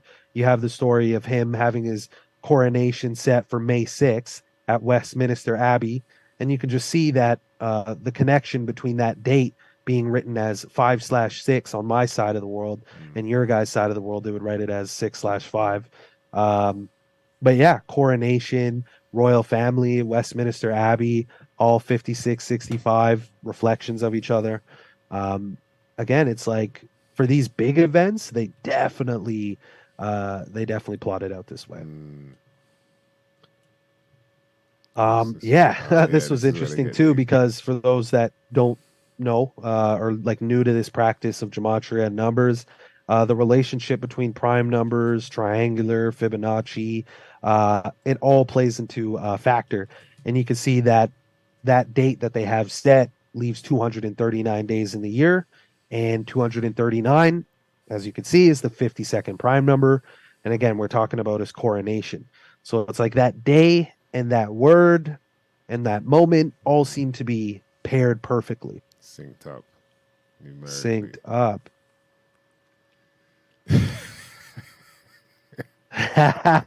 People don't like that one, man. Like, no, that's a part of my life. It's like, is it part of your life? Is it really benefiting you? Yeah, people get angry about Or that. do you just are you just in it? And man, I want to show you guys one thing, one story that I posted on it, but I wouldn't try to make you find it. So give me a second. Let me see if I can find it. Yeah. I'll stop sharing. There was a headline about an old dude, not even a famous person, an old dude named Saturnino. What? And Saturnino. Saturnino. I'm gonna find it. Wow, Fuck. And he died at the age of 112. And wow. the whole thing is just some strange. Fuck, I can't find it. It's just like some strange, perfect numerical pattern with basically the same number over and over again throughout his story, from the day he died to his age to his name, etc., etc. And again, it's like he's not even a famous person. It's just like he was just a really old dude. And I saw that story and I was like, like interesting. And when I looked into it and saw how much it just sort of panned out on the numerical side of things, I was like, I don't know. Is this even like real? Like, yeah. is it like, did he actually die at the age he did? Or is this just some like weird news story to put out for whatever reason? I wish I could say what for exactly, but I'm trying to find it here. Yeah. Fuck, man. It was I feel a like while ago. I feel like a lot of stuff is like the more like I see, different things that are being posted and whatnot, and all the different stories, I feel like, a lot of it is kind of just made up to sync, just in order to make the ritual, seem real for whoever needs it to be real. Do you know what I mean? Because there's way too many things that go on, I think, for them to be able to be on point as much as they are, and then let alone the fact that they even make it so the time that they post the story will have some connection or something. Will be like, oh, come on, man. Okay, so you kind of want this to be read in a certain way, whether it is that way or not, we don't know. But because of that, I don't think it is. I don't think it is all played out the way that it's. Yeah, it's like, portrayed. do they really get it perfect every time? I wouldn't say they do. I think they could make it seem like they do through these numbers, and through the way they report on it, which will trip people out. And that's where I kind of come in to, just showcase to people, like, look at how strange this is. I did find the story, but yeah, man, I don't know if I can like share my screen. You should be able to. I should be able to. Yeah. Yeah. Let's see here. Yes, man. Big up BLA in the house. We got see through the script, man, right here. Shit you might not never know nothing about. Getting into that. All right, so check this out. All right. This is for just like what you just said, shit that you might not never know nothing about. Yeah. I definitely wouldn't have expected this type of stuff either, but this is the story. Man, so again, I'm just chilling. Like, I just see this story and I'm like, world's oldest man dies at the age of 112. And I was like, interesting. So, I looked into it real quick and I just took down some essential details. So I'm like, all right, interesting name. That's what pulled me in, the age and the name, Saturnino. World's oldest man, that phrase, world oldest man, 211, 211, the reflection of his age. Wow. And then his name itself, Saturnino, his first name is 112. I was like, okay, that's interesting. And then in terms of this here, Catholicism, 112. The word mathematics equals 112. This is alphanumeric, essentially mathematics in a sense. You're adding up numbers. The Jesuits actually operate in 112 nations, which I thought was just interesting to add, as all of this sort of ties back to them in a sense. But also, if you look at it, on the day leaving 112 days in the year, Saturnino, age 112, died. And again, it's like, what are the odds? Like, he's dead on the day leaving 112 days in the year, and his name Saturnino, 112, and he's dead at the age 112. It's like, what? Like, what? Like, what are the odds of all this stuff? It's just weird. But also, if you look at his birthday, Right. it's What? February 11th, Jeez. a date that's written 11/2 or 2/11. And it's like, oh shit, well that's crazy. So Mr. Saturnino, R.I.P. dead at 112. That is crazy. And then this just kind of goes into his name, more on the esoteric side of okay, so just to explain this, Saturn is the keeper of time. And if you really think about it, it's like, what are the odds? You got this, because Saturn is always depicted as like an old guy with a beard, Old father in time. mythology, old folk. Yeah, exactly. So Kronos. you just see this old guy named Saturnino, world's oldest man. He stretched out this much time in his life. Jeez. It's like, I don't know. That's Some say deep. like you're looking too deep, you're reaching. At this point, I don't even care what people could say. I just think it's an interesting way to look at it, and I think it's fascinating. That is crazy, man. Saturnino, for real. Yeah, man. It's like Saturnino, the keeper of time, oldest man, lived for all this time. Yeah. And the fact that his birthday is on a date like, 112, 211. Yeah, and it syncs with his name. Oh, man.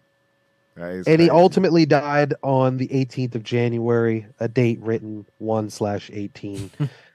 And, the word death in the Latin Jewish cipher. Oh, and also interesting too. I forgot this was even here. I haven't looked at this in so long.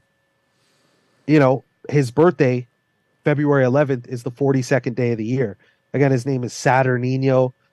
Saturn equals 42 in the reverse full reduction cipher. So it's like, man, it's just weird. It's just super strange. It's like you have all this Saturn connection, this 112 sort of sequence going on. And again, it's like this person isn't famous from my understanding, other than like his Guinness Book of World Records sort of situation. But that's crazy. Is the story exactly how it panned out? Is that his actual birthday? Are we really being told the truth?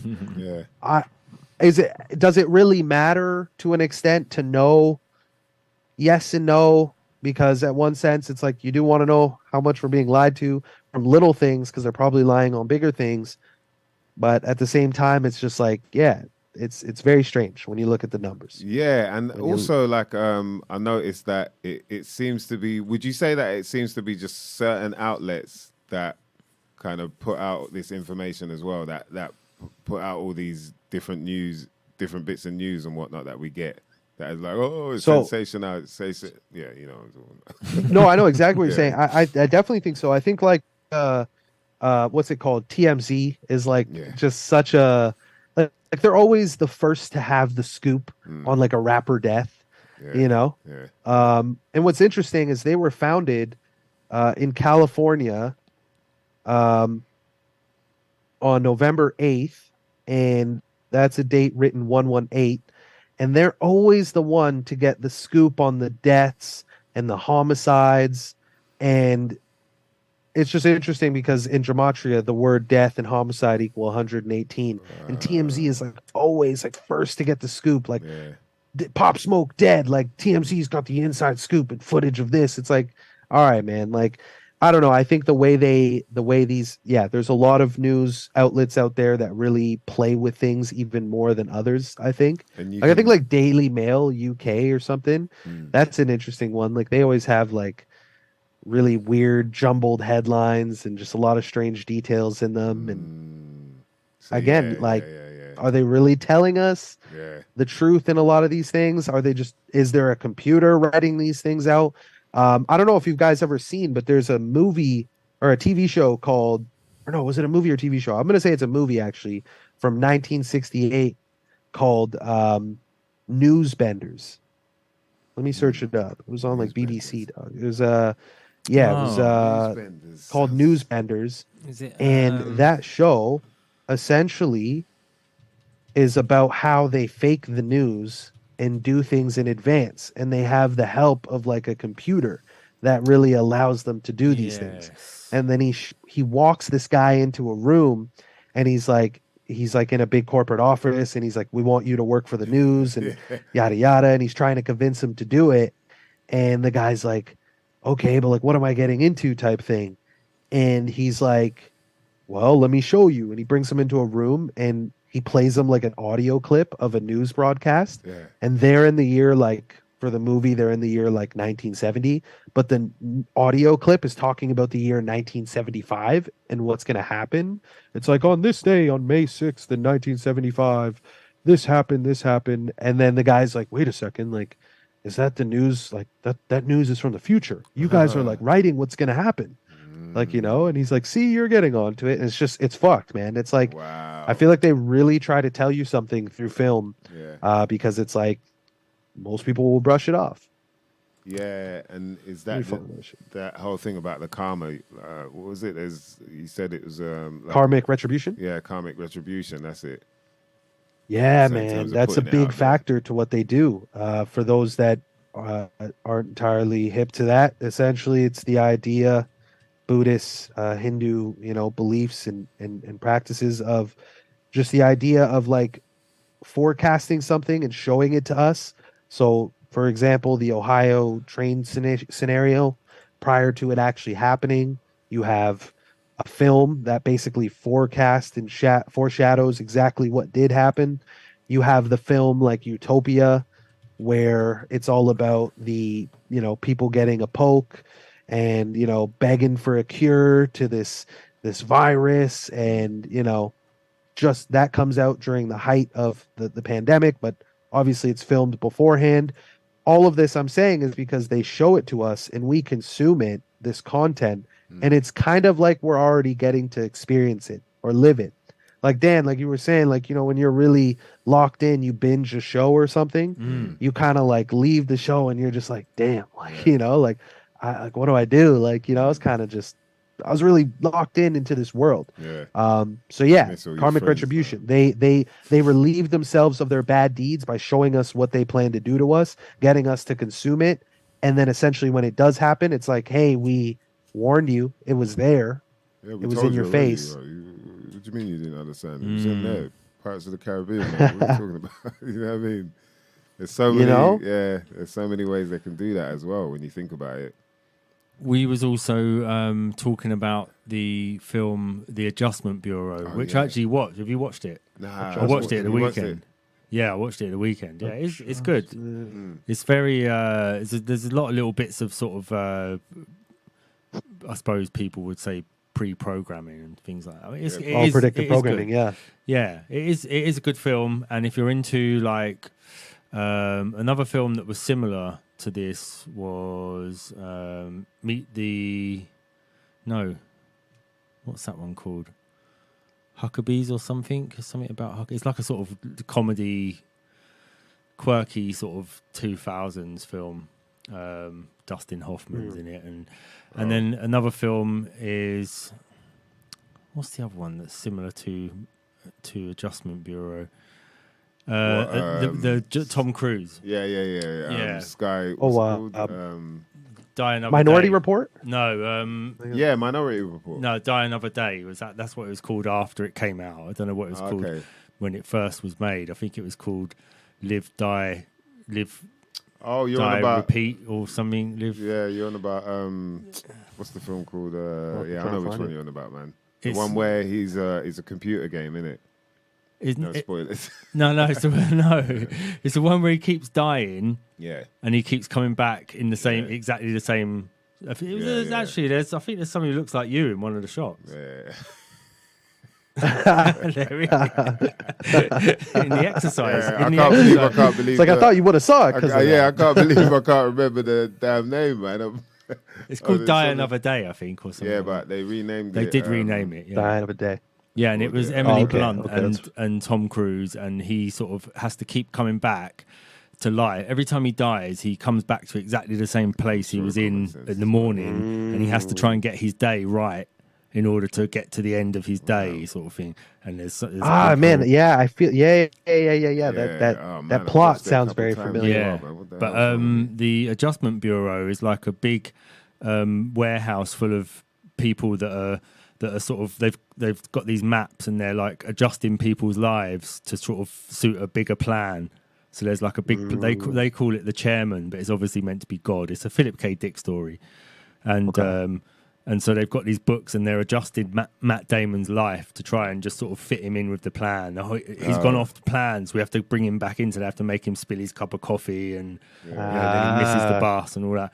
And it just reminded me of that sort of this, you know, where we're laughing now about where's this big warehouse with all these people doing this gematria and working out events and all this sort of stuff. And it's, you know, something in me, I'm still not sure whether there's like some sort of divine element to it. Or, you know, like whether it is people planning it or whether these things, once you start looking into all these events, you start noticing these sort of patterns underneath it all. Natural. Yeah. What they call it? So, The natural I don't know, matrix. what do you think of that? Have you sort of contemplated that as well? Yeah, man, I have. And at a certain point, I realized how much of like a divisive thought it could be, or like how much it could like really take too much control over your mindset, because at the end of the day, like, we can only see so much from what we have out there and the information we can consume and whatnot. So yeah, I've definitely still juggled with like, how exactly is this pan out? Like I really wish, because people will ask all the time. And I'm always telling people, I'm like, man, I'm not some numerical guru that knows everything. You know, I'm just someone who's been looking into it for a little while and always been curious. But I wish I could say, like, they're in this room doing this, and this is how it gets down, and this is how they organize it. They use this system exactly to code it out on the computer and the headlines. But one thing I will say is, going back to like the film, is a lot of the films, and even if they're, you know, crazy fiction type films, sci-fi, whatever, there is some true element to what they're creating and writing. Like, the influence they're getting is from something, you know? Yeah. Something a lot deeper that maybe just we're not tapped into as the viewers. So we can't connect symbolically what they're trying to say or what they're trying to portray. But yeah, man, I know I kind of dancing in circles, but I wish I had an answer. I think it is a battle though between, I think I kind of mentioned earlier, like, there's some spiritual element, like there is a little element that is beyond human, that is helping or aiding these people, or these people are trying to please those entities to thus be able to move forward and advance and achieve certain things. Or at least their mindset is that if I work with these entities, I will achieve said things. Like, you look at occultists and the things that they would do, like Aleister Crowley would do very interesting sex magic rituals, where it would be like him and another man. They would be like in another room, in a dark room, like in a circle, like within a circle, reading like religious scriptures while doing it. Like, who thinks of this shit? But like, somehow they thought this is what they need to do to like tap into another side of this world, this metaphysical world, to then gain benefit from it in some way, you know? So that's why I think, like, you know, I just think people are so quick to rule out that there's some spiritual element, but I think everything they're doing is spiritual. It's all religious, it's all spiritual. And yeah, you just got to be open-minded but not get too strung along on that, and think too deep into it. I think it's you can only just keep learning. Me personally, I just don't trust people who have a big you know, profile and like have a big following, and they're too quick to say like, this is what it is. Like, this is fake for sure. This is not real. I know. I'm like, how do you know, dog? Like, how do you really know? Like, everything I'm putting out, I'm just saying like, hey, yo, here's what things seem to link to. Here seems to be a pattern. And this is how it seems to happen time after time after time after time. And I'm going to put it out there for people to consume and look at. You can make your own conclusion. I can't dictate exactly. I don't want to be the person to dictate how you think and what you think, but I just want you to think rather. So yeah, it was a long-winded answer, my guy, but it's an element of spirituality, human influence and power and whatnot. Yeah, we lived it, and I think the people before us, well before our times, you know, you hear a lot of historians and theologians and whatnot talk about, you know, the type of stuff they were tapped into. I just think that there was much more of a spiritual and earthly connection to the people of the past compared to us now, which is why for us in this age, it's so hard for a lot of people to comprehend the whole spiritual aspect of it. Not because most of us don't live any sort of spiritual life. Some people could live a religious life, but not in exactly spiritual. They're not grounded to the earth. They don't connect to. Again, I'm not trying to sound like a fucking hippie or whatever, but like dead ass, shoes. like people don't like. We're all stuck in screens, in a system of books that are coming from a certain educational curricular system, having us molded us in certain ways that it's just like times were a little different back then. And you'll find that people back then, I don't know, man, they just had a different way of thinking and connecting to things and seeing things compared to they do now. Yeah, they're probably a lot more connected. Like they say in the dark ages, I guess where it weren't all about this information and trying to fill our heads up with, you know, all this gobbledygook. It was rather dealing with the earth, like getting your food from the right sources and whatnot. Yeah, man. You know, they say you are what you eat, you know, and things like that are so true because what you consume is, you know, you consume too much junk food, you're going to have nothing but junk in your head, you know? You're going to be distracted. You're not going to be able to see things from a certain perspective just because your brain isn't there. It's not getting the right connection to the earth, the food and whatnot to allow it to be to that point.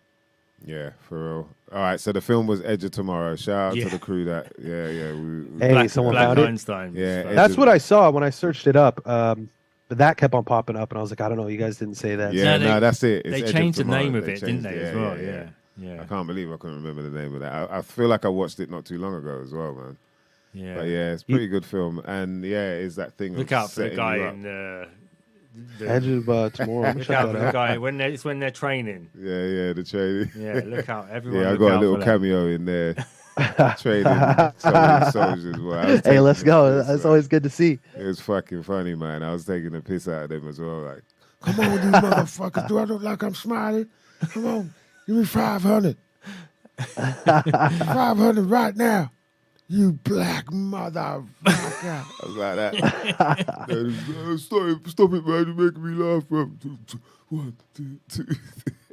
Oh, you were the drill sergeant. Yeah, I was the drill sergeant, man. Yeah, I'm looking at the pictures now. I see what the movie kind of looking like. It's funny, man.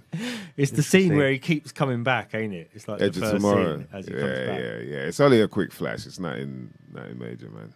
Yo, you know what I wanted to say? It just, I don't know why, it just came to my head out of nowhere. But have you guys ever played the game? I don't know if you guys game or whatnot, but have you guys ever heard of the game Watch Dogs? Watch Dogs Legion, to be specific with you. Yeah, I've heard of that, yeah. So that's based in the UK. It's like the whole map is England. And it's very interesting, that game.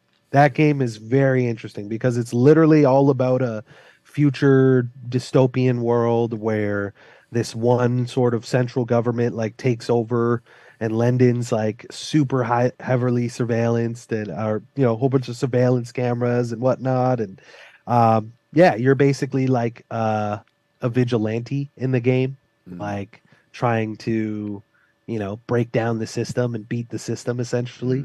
And the game has a lot of interesting symbolism throughout it. They at one point, like, if you go up to, because it's like a GTA game, it's like a free roam game, so you can, like, you know, walk around and shit. So it's like very futuristic, the setting of the map, and you can go up to like a bus station. You'll see these like digital screens, and they'll have advertisements on it. And one day I just had like my controller just sitting there, and I was just like staring at that, and like these advertisements kept flashing. And one of them I saw was like CRISPR vaccine technology. Wow. And I was like, CRISPR. I was like, I feel like I've heard that in like real life. And then like I just quickly do like a Google search, and like CRISPR is like DNA altering technology and shit. And it's just like, man, it's just crazy how they merge things through games, movies, music. But I just want to bring that up because it's the game's based in the UK. So yeah, I thought that was interesting. That's exactly like that. Like they bring it into reality, you know, plant it into the mind, and then that becomes a reality, regardless of whether it truly is or not. It's that simple. Yeah. You know. And Exactly. Like, and again, yeah, you're consuming it, by playing it. And if you decide to purchase the game and play into the game and really immerse yourself in it, you're immersing yourself in a reality that they hope to achieve at some point, basically.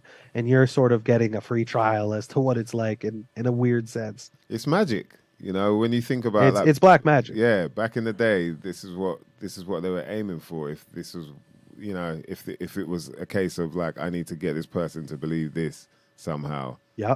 This is it now. Like, just give them a screen. Okay, it's not exactly what we thought it would be, like some kind of spirit jumping into someone, but in a sense it is. But yeah, it's like, now give them a console and we'll be able to do it this way. Just give them the screen. Whatever they see, they believe it. Earlier on, we were watching, like the holographic whales and dolphins. Okay. Have you seen that shit? Like floating around in the sky. Just like they're setting up like fake aquariums, is what you're saying? I haven't heard of it. But it's kind of they're Is that they're supposedly holographic? Like, it's at a concert yeah. by the band Fish. Oh yeah. Okay. In New York somewhere, and it's apparently meant to be, what is it? Hologram. Yeah, holograms. Well, this around. is how people were sending it around, going like, "Look, this is the Project Blue Beam or whatever. This is what they can do. This is and bam, we're going like, look. So these are like holographic whales swimming around in the sky, and everyone can see them to the point where people are filming them and everything. And you're looking at them, it's like, how is that working? Like, how are they really doing that? As you start looking closely, you can see like the dolphins look like they're kind of balloons or something. They just got this kind of, there's a bit of engraving on their stomachs and certain areas on their back that look more like they would be kind of balloon. And you start seeing that the light is reflecting off of it. And you're like, would that happen on a hologram? How do they make that happen on a hologram? Yeah, I was about to say, you gotta pull it up. I'm trying to find it. I'm just bringing it's on screen now. Yeah, I see it right here. Yeah. Oh shit! Wait a second. Wait, are these holograms? Or are those not like stringed balloons that are like? Well, that's the thing. So are you sure, bro? Yeah. That shit So like that's what I'm saying. So bro. people are sending it around, going like, "Yeah, shit. Look, this is what they could do now with holograms and whatnot." Lo and behold, these are balloons. Bro. That's kind of crazy. Yeah, these are balloons with drones in them. No, there's got to be a balloon, bro. Yeah, It is. They're balloons with drones in them, it turns out. But everyone like that. Everyone or like thinks a string, that they're like... holograms, but they're not. All you got to do is have a little read, and it will just tell you that they're not holograms. Yeah, they're not holograms. Yeah, but I don't know if it's a hologram, but they can definitely do very interesting stuff with this technology, this whole hologram technology. I mean, they're trying to ease it in with concerts right now, get people kind of used to the idea of seeing it in their common day reality. It's like, go to a concert and experience it, with your favorite artist. Yeah. So people just, again, you're always eased into everything. They'll never just like totally dump you into something. They'll always ease you into it. Even with what we experienced with the last 3 years, we were eased into it prior to it from film and media through the idea of experiencing a pandemic. But what I would say is a lot of it was planted in our minds as opposed to actually being real. And because of that, I feel like even things like this, or like, that's why I'm pointing this out, is that they can show this and then people think it's a hologram when it actually isn't. So do they have the technology to really pull off something like this? Do you know what I mean? Or is it just something else that they plant in our heads to believe is true and create the influenza? Mm-hmm. So we start spreading it amongst ourselves because we're all in that same mind frame. That's a great point. That's a great point. 100%. I think, they definitely like to stir the pot with what they can do. And then, like you said, have it get blown up in sort of a conspiracy world. And then, it really clings to people. Some people hold on to a certain theory or something and they can't let it go. And it's part of the magic. It's black magic. Yeah. Like you said, a lot of people are like, well, it's not spirits in my face. Like, oh, what do you mean? It's like, no, what you said earlier was perfect. Like, it's through a screen. Like they're doing it through a screen. It's just slightly different than what your head might have imagined, but it's still doing the same thing to your brain and head that they want it to. You know, Well, there's might not have been the way that you thought you were going to get mentally fucked, but yeah, they figured it out. You know what I mean? They figured it out a long time ago. Trust, Actually, man. there you go. I remember what I wanted to say. Going back to the whole black magic is, and you know, the Jesuits and the church and whatnot, and their influence. A man by the name of Athanasius Kircher was a German Jesuit scholar, and he was the one that made what is called the magic lantern, and that is basically the earliest inventions of like cinema. And he had a way to essentially use like images and share them for, like, you know, project them onto the wall. And people were so fascinated by it, obviously, when it came out. You know, this is like, we're talking the 1600s, and people are just mind blown. And they started to realize really quickly how powerful this technology was back then. They're like, oh, you know, we want people to follow a narrative. Well, what if we make it in a way that is visually appealing to them? And then we work on sound. And, you know, now you fast forward all the way into today's age, you got like mood music in films. So, you know, the way the music will work with the scenes will be paired together. And it's all just to keep you in this, like, trance. You know, this mental mind frame, really hook you in. Yeah. Keep you in this trance, start implanting things into your mind. There's like, speaking of the screens, there's that story, Dan, that you had. I remember you told me about, what was it, someone who found some kind of ancient mirror or black mirror type thing that could summon up, was it they could summon voices? Or the story of John Dee. Yeah, so he has a black obsidian stone that he uses to scry with. So it's a way of, you know, viewing the other world, basically. So they use these scrying stones to retrieve information from the other world. And he reportedly got to the point where he could summon a demon or an angel. He called them angels. Summon an angel, give them a message, and then someone in Prague could summon the same angel and retrieve the message. So, yeah, you know, that's, but how I mean, even now they use the word demon for internet message carrying. So the thing that carries your message from one computer to another over the network has a demon attached to it. So interesting. You might get an email. If you get an email when it didn't send, it says mailer demon returned this email with no email recognized or whatever.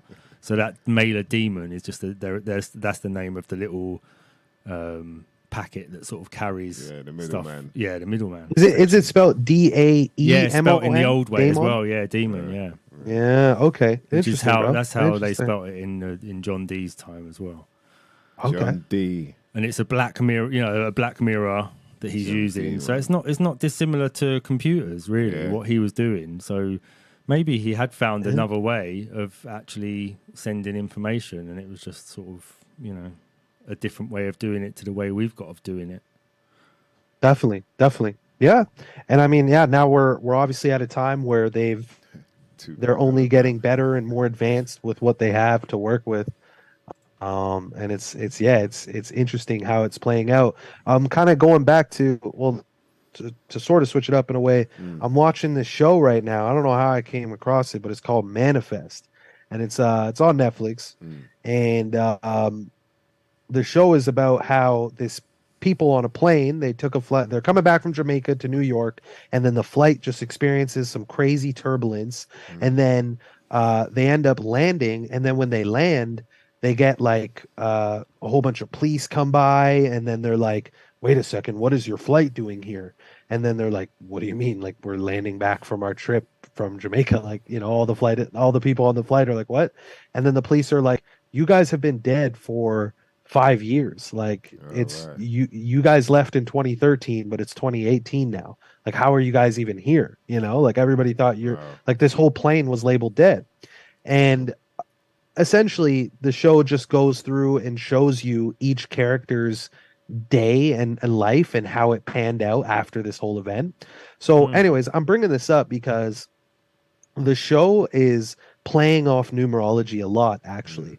um, right away in the show you'll see the number 47. The number 47 is like a major freemasonic occultic number that is often shown through film and TV movies, etc., like just an abundance use of that number. But also the flight that they're on in the film is flight 828. And the girl, one of the main girls in the film, she's constantly connecting like numbers to like that flight. She's like, oh my God, like my mom's Bible verse that she lived by was 828, like Romans 828. And then, you know, this I passed by this door and it was like door 828. And I'm bringing this all up because again, like these writers of these TV shows, these producers, they know what they're doing with their scripts in their cinematography and how things are shown and how they will plant things into us subconsciously as you consume it. And it's just so fascinating to see how it's done. Like ever since I've learned like gematria, the amount of times I've seen it and heard it used in a TV show has like blown my mind. Like, you know, I've seen it. Have you guys seen the show Better Call Saul? Yeah. No, not yet. I haven't watched all of it. Man, it's crazy show. I can't lie. It's a pretty funny one. It's a good show, I'd say. Yeah. But they use it a couple of times, especially because it's like about like a lawyer and shit. Yeah. And Cool. the word judge equals 47. Time equals 47. Judges are often, you know, serving time to people in their black gown. The black gown goes back to like the black sun. The black sun is Saturn. God of law. It big time, exactly. And in the show, they like so in gematria, sorry, the word time and judge equal 47. And you'll often hear them say whenever they're like talking about something in the courtroom, they'll be like, it was 47 years. You know, it was 47 times. Like, and that the judge is like, halt, like 47. Like it's just the amount of times they'll do it is crazy. They'll do it in all types of ways. You just would never imagine unless you knew on Better Call Saul? How it's used. What's that? Sorry? Is that mainly on Better Call Saul? You're saying that they a bunch of times you'll hear. They do it a bunch of times. I remember experiencing it a lot, or seeing it a lot in like the later seasons, especially in the courthouse, is where it was used. Wow. There's also a show called, oh man, crazy, fuck, man. what's it called? Oh my God, it's a show about Timeless. That's what it's called. The show is called Timeless. And it's like, just real quick, they just go back in time and they like travel back to historical events and they have the opportunity to change the future. That's basically what the show's about. Like every episode's them going back to a different historical period of time. And at one point in the show, I think it's like the first episode, they go back in time to like Las Vegas and they walk into a casino and one of the dudes is just like, oh man, there's like 54 years worth of baseball games to bet on in here. And like in gematria, the word baseball equals 54. Major league Major League Baseball, or is it Major League? I can't remember. Let me double check now. Major League. Oh man. Yeah, no, sorry. Baseball equals 54 and whatnot. There's just a whole bunch of other things that not coming to my mind right now. But it's just it's crazy, man. It's crazy how they do it. But if you don't know about that whole little language and how these typically I don't want to say the JEWs who are working on these scripts and handling it, again, Kabbalah comes from them. They're definitely intertwining it with this film and TV and media and whatnot.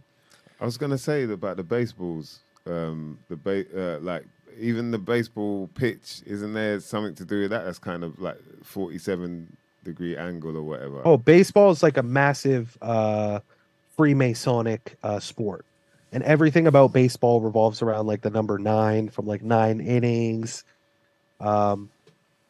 Oh, there's so much more, man. It's not coming to my head right now, but I actually do have a, not like self-promoting or anything, but I did post a video about it a little while back, because I was noticing a big trend with a lot of baseball players dying at the age of 54 or 45. Both numbers within gematria and baseball that are very relevant, and also both of those numbers break down and reduce to the number 9. 45 is the ninth triangular number. And now I'm looking at it now. There was so many baseball players were just oddly enough dying at this age, 45 and 54. And they use it repetitively. Baseball is definitely, there it is. So I'm just pulling it up right now. Like MLB, Major League Baseball equals 54. What else? MLB in full reduction equals 9. Again, there's 9 innings, 9 players on each team. Wow. So it goes deep, man. I'm not much of a sports dude, so there's definitely people that could really lay it out for you a little better than me. Deep, People who check out my page, they know I don't really post about sports too often, but they definitely the sport of baseball is Masonic for sure. Yeah. I saw something about that. Like, even you can look at the pitch. And yeah, see that's that. what I was going to say. Was you on about the angle of the pitch? Yeah. Right. Okay. Yeah, that makes sense. Yeah. See, Dan's our in-house. Yeah, now I Masonic. see it. Now, You know what I now mean? my eye. He's a carpenter, so he's got a little Masonic. Yeah, level if you to look it. at the if you look at the field, it's literally like a Masonic compass, basically. Yeah. So it's like it's super strange, man. Yeah, there's here. I'll share. Someone actually made this very interesting image. Let me just quickly share this. Jeez, that's deep, man. Oh, Yeah. Wow. This image is very interesting. It gives you a little interesting of a perspective of what it actually, in terms of an actual field. You could really see that compass look see it to. there? Yeah. Yeah, man. And again, all sports, this is definitely something that people have a hard time dealing with. That they're rigged or controlled, but they 100% are, because again, it's money, it's influence, it's emotional energy harvesting. Like, there is 100% incentive why they would do this. Plus, you just go back to the Roman Empire and how they used the chariot racing and the gladiator wars to distract the public, give them bread in circuses. Yeah. You see it right there. That one's hard for people to wrap their heads around. It is. That one takes sports. It's like, don't take my sports away from me. But it goes back to what we said earlier, right? Shattering reality. Yeah. Not people are ready for it. I feel that. Take your time. When you're ready, you're ready. The thing is about it is because the closest people can kind of imagine is wrestling. Is like professional wrestling or whatever. That's so people know WWE and shit. Yeah, WWE, all that stuff. Like, people know it's rigged, so Big they time. can handle that. But then it's like, yeah. I'm only joking. Okay, I was like, oh shit, are you for real? I was like, I gotta lay this down. It's like, yo, nah, man, that's rolling your sleeves up. When you realize, when you think about it, that's probably your first wake up call to reality, like the world, like after Santa and all that, after Santa ain't real, then it's like, what? Wrestling's not real. Oh, what? Like. But that's a fact, dude. That hurts a lot of people. Yeah, I remember, definitely. That even hurt me, dog. I can't even lie. Like, when I was a young kid, I remember being really tapped into the WWE. Bro. I'm telling you, I bought the fucking video games. Oh shit! Making characters, doing all 100%. I was one of those kids that was locked into it. Yeah, for sure. But yeah, exactly. The point you're saying is facts, because people will accept that. The fact that it's choreography, basically. It's scripted. It's all, it's like a play. It's like theater. Yeah. Basically. It's a touring theater. And it's like, no, it is what it is. It's entertaining. And eventually that's what's going to happen with sports. I swear, at one point it's just going to be so obvious that it's rigged, but people are just going to be like, it's like cool theater at the end of the day. It's still exciting to watch. Yeah. I mean, they seem to be playing on it now, right? I've been seeing, was it with the American football, they've started even talking about the things being scripted and then using that Yeah, as this kind of you're totally right. Yeah, there's been a couple of players saying like very cryptic, jokes about like, oh yeah, I got my script today and I'm ready to like go. Or you have the NBA or sorry, the NFL posting on like their Instagram like the script is done or the stage is set, yeah, and they're really playing on words. You have like the majority of people saying, oh, they're just trolling you, conspiracy theorists. That's what they're doing it for. I'm like, do you really think they care that much to troll a small sect of conspiracy theorists? yeah, Like, I think they're doing it to troll the people who think there's nothing going on. you know? yeah. But yeah, you're right. They have been doing that a lot, and it's causing up quite a bit of stir. I think too, right? When they like, you have Kanye West. You guys remember recently he came out and said his mom was sacrificed. I don't know if you guys saw that. Yeah, but saw that. yeah, like they have him saying all this stuff about the JEWs, going real vocal about it. They do this, they do that. I think honestly, like certain times they really don't mind this stuff coming out to the public. It's just like a matter of them once it's put out to control how they like think about it and like downplay it all the time. They're like, oh no, he's just crazy, or that's not it, or look who it's coming from. That can't be true. But well, I think there's also a level of like there's either like they put them out there to say these sort of things to let us know, a little bit of truth, and then mask it up with a whole load of other rubbish. But as well as that, they make people start to worship, these entities, these names or whatever, these faces, and then those faces go out and do something that is embarrassing, that like you said, that Faustian bargain type situation. And then now you've put all your faith and your love and your, energy into this person that's a piece of trash. Like, what does that make you? Do you know what I mean? You've been following them all this time. So it kind of crushes a lot of different sections of society when they put these people out there.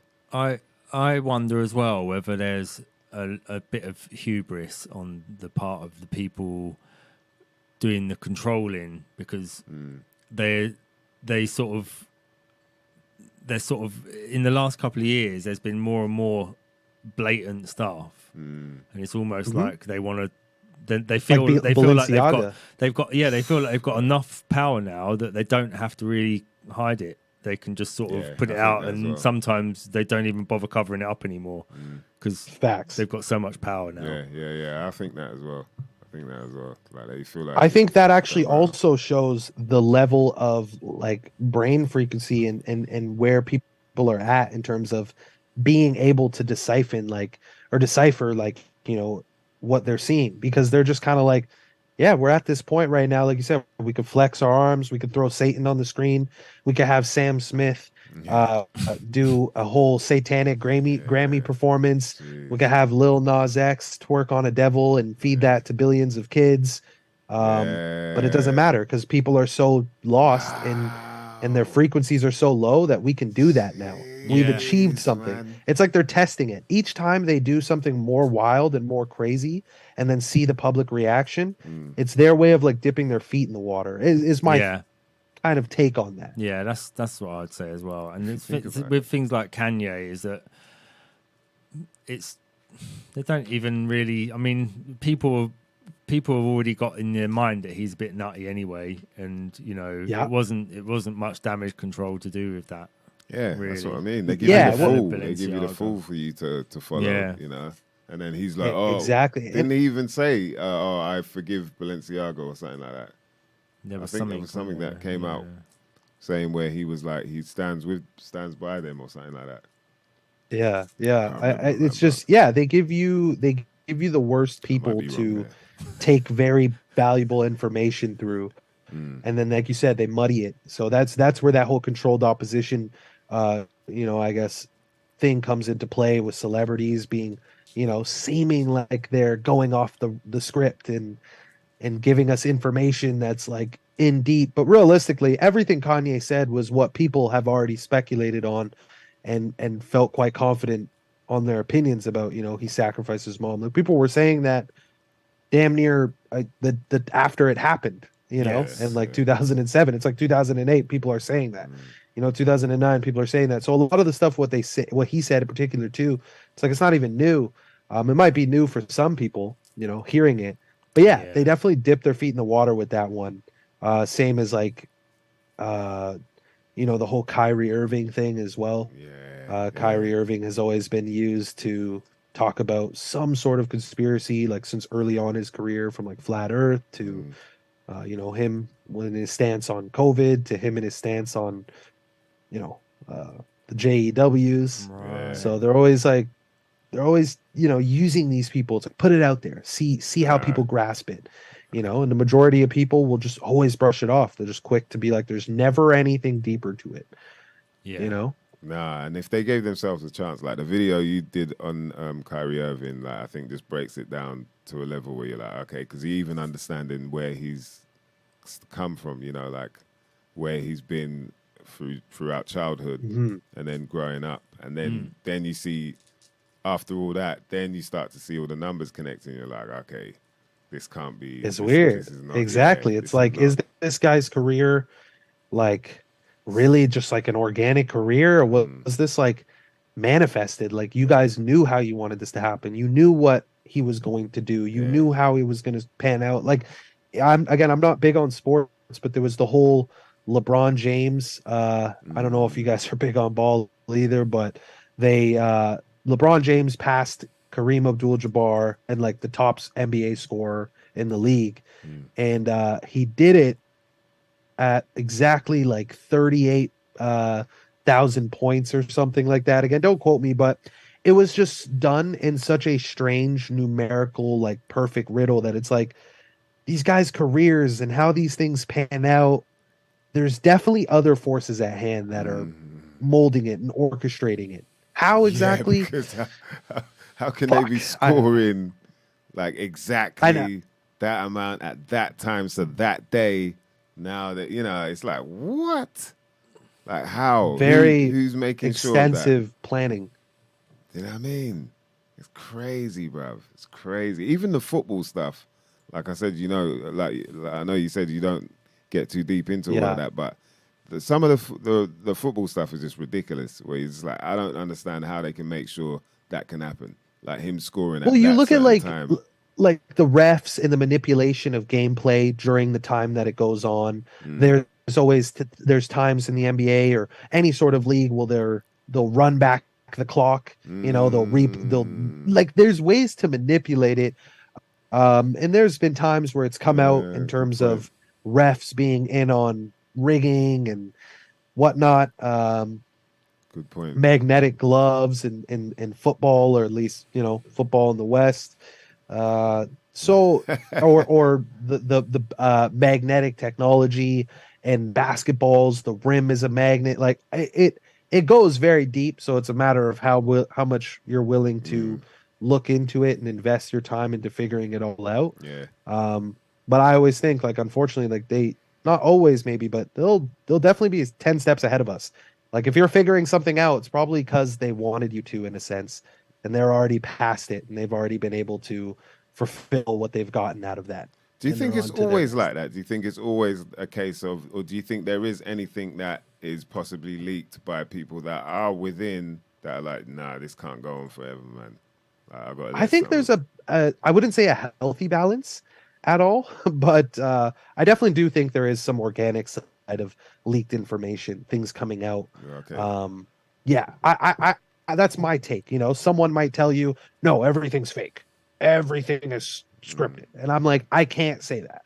I really can't say that. I'd be lying to people if I said that. That's the same as all music is evil, though, isn't it? Exactly. It's the same people. Once you find out one thing's like, you're like, no, it's all it then. Exactly, dude. Exactly. That's not how the world works, man. I can see what they mean. When people say like all music is evil, I can see what they mean. Yeah, in a way, all music is sort of evil, unless it's like hymns or something, something that's like blatantly written for God. The rest of it is evil. But like you said earlier, it's just sort of people take it to the extreme. Yeah, and the same with the sport as well. You can't fix like Sunday league football matches for, local teams down the park and all that sort of thing. That's exactly. They're like, exactly. They'll say like, are those scripted? Then it's like, bro, chill. Like, Although we're talking about things with influence and money behind it, and corporate ties and power. Yeah. These things there's an incentive for them to do some sort of scripting or ritual towards it. But it would be interesting to try and do that just to see. Say. Yeah, just to see. Coordinate like a little league. Yeah, just some scripted. It's like, Jimmy, you're score. So what's your on name? Wednesday Like, the 5th what's his birthday? at 2:55. We're gonna kick that ball, motherfucker. I swear to God, you're gonna kick that shit. You know what I mean? Just to see, man. Just to see, because it's like, what?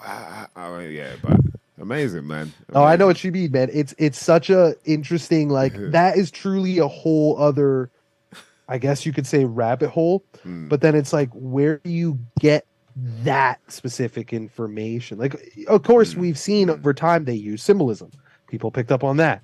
They use, color symbolism. Okay, we picked up on that. Okay, now people are picking up on this numerical code and numbers being shown in movies, TVs, films, articles. So we're figuring out certain elements, black magic through, imagery, sound, frequency.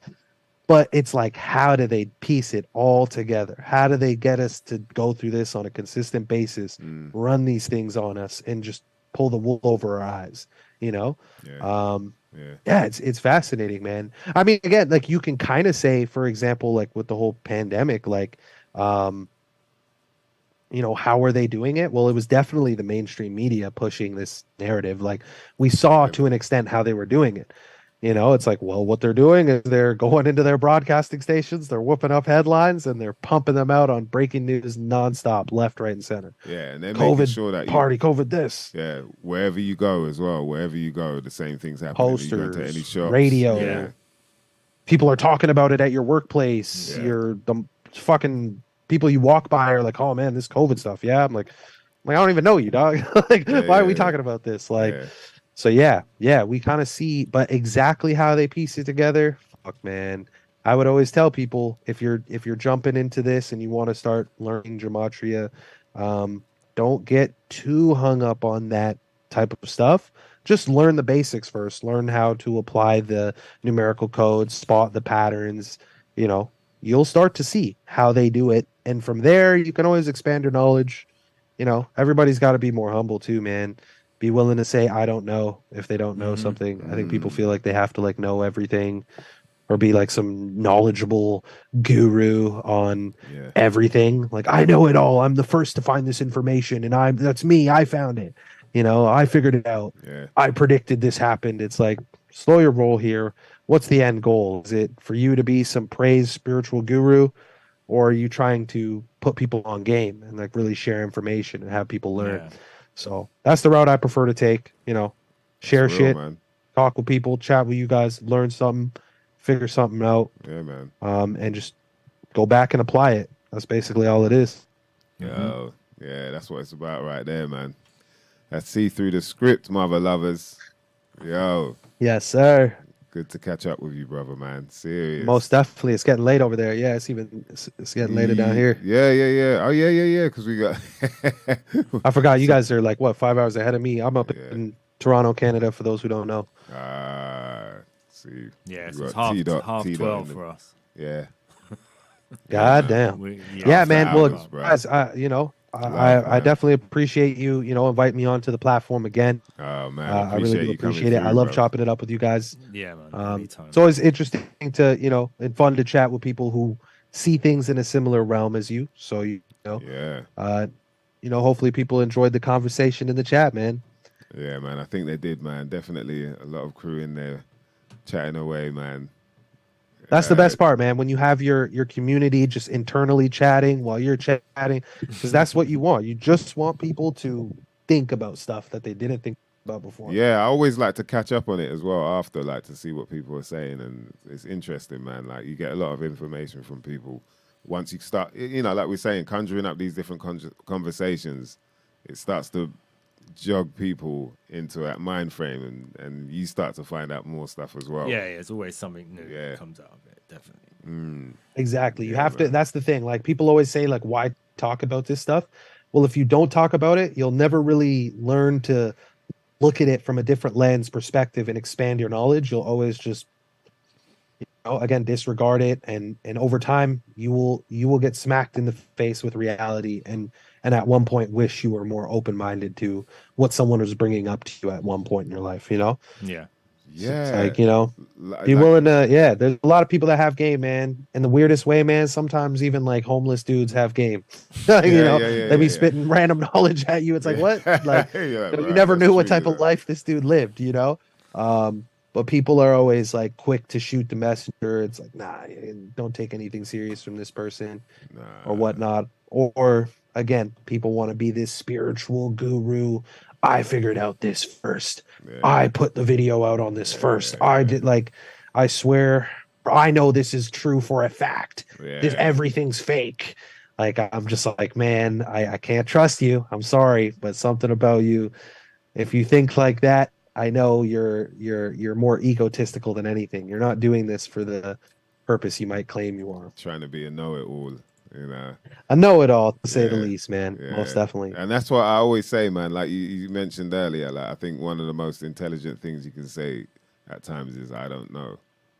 And then you swear to God, bro. Swear to God, it's tough for people because they don't want to seem dumb or like people think you know so much more than you do. But it's like, hey, yo, like, if I don't know something, bro, I don't know. And you can put me on game and I will go research it and then I'll know it for the future. And I thank you for that. Yeah, exactly. Man, you're very grounded for someone who has to wade through this sewage. I like that. Wade through the sewage. Yeah, you know what I mean? It's a bumpy world, man. Oh, man, it's like, bruv, the stuff that sometimes I just look at them like, yo, this is nuts, man. Like, how can it be? Do you know what I mean? But you seem to be very grounded, and man, that's inspirational, bro. For real. I appreciate that, man. You guys as well, bro. And for real, like, I really fuck with the music you're putting out, man. Oh, thanks, brother, man. Thank you, man. Like, definitely. Cheers, like, man. I even said it in my story. I was like, this guy's a real deal spitter, man. Like, he knows how to rap. Man. I appreciate that, bro. Thanks for posting the stuff as well, man. Of course, man. Of course, man. It goes both ways. Again, I appreciate the love, guys, and I appreciate you guys having me on. Yeah, man. Definitely do it again. Yeah, I hope to like start doing streams myself. I was gonna ask again. It's been a minute since I've done streams. I've kind of transitioned into the video format side of things. But if I ever do a stream, you guys are more than welcome to hop on, man, and come through. Man. Chat with my peoples over here and whatnot, and share community, basically. Yeah. That would be dope. That'd be fun. Definitely, man. Yeah, let's talk about that for sure, bruv. Yes, all right, man. guys. Well, thank you, man. Again, see through the script. I appreciate it. Yes, man. Fire much emojis, love. mother lovers. Much love, guys. Much love. Yes, man. Till next time, yeah? Yes, man. Bless, man. Thank you for coming all through. Right, peace and love, everybody. Peace, man. Later. Yes, that was see through the script right there, man. Numerologist extraordinaire. He goes into history as well, man, with his stuff. So it's really interesting. Definitely check out his YouTube channel. Also follow him on Instagram. We'll post that in the comment section as well as in the description for all you mother lovers who might just be listening. You have to type in on your search engine, mother lovers, and find out some more. That was deep, man. That was deep. Yeah, that was really good. Yeah, that was a lot of fun, man. I was looking forward to catch up with him because, boy, the amount of work he's been putting in with his videos, bruv. I was like, right. You can see the progression as well, like he's saying, he's enjoying it more. So you can see that. And then just like the depth, like I was saying, like the fact that he links in quite a bit of history behind even the meaning of certain words or whether it be like, the cultures or whatever to do with. And then after that, then you start seeing how the numbers link up and you're like, man. Yeah. Hey, I can't argue with this, man. So yeah, that was good, man. Definitely catch him online whenever you can, man. Always updates. You know what I mean? On the regular.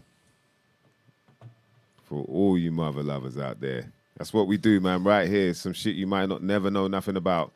Man, we want to thank everyone for coming through, man, and locking in Who do we have, man? Who do we have? it's Big well up to active. Yamar. Shouts out to King Chico. Yes, big up to Oshi. Shout to Gleam. Shout to Jaeger. Wow, we had Jaeger in the building as well. Hey, that's wicked, man. Shout to Latral, BLA, Liz Williams, IBMCs, big up. Yep. Yeah, some shit you might not never know nothing about, man. Always here. Oh, so shout to Gematria Wombat for coming through. Yeah, people went, well, you lot were going in, man. Turbo Tubalicious, Black Einstein, always. Yeah, it's a lot of fun, man. I think I'm going to get into it a bit more. Try and break down my Gematria jugglings. Like we didn't even get into the whole like the idea of behind the organic gematria as well, which is quite interesting, and that's where, you know, like he was saying about where you kind of after a while you just have to leave it to like, okay, there's some higher level shit going on that no one can really, no one's involved in type thing. It's like a being, some being. It's the woke view of it. You start off with the broke view is that there's no such thing as gematria. There's no control.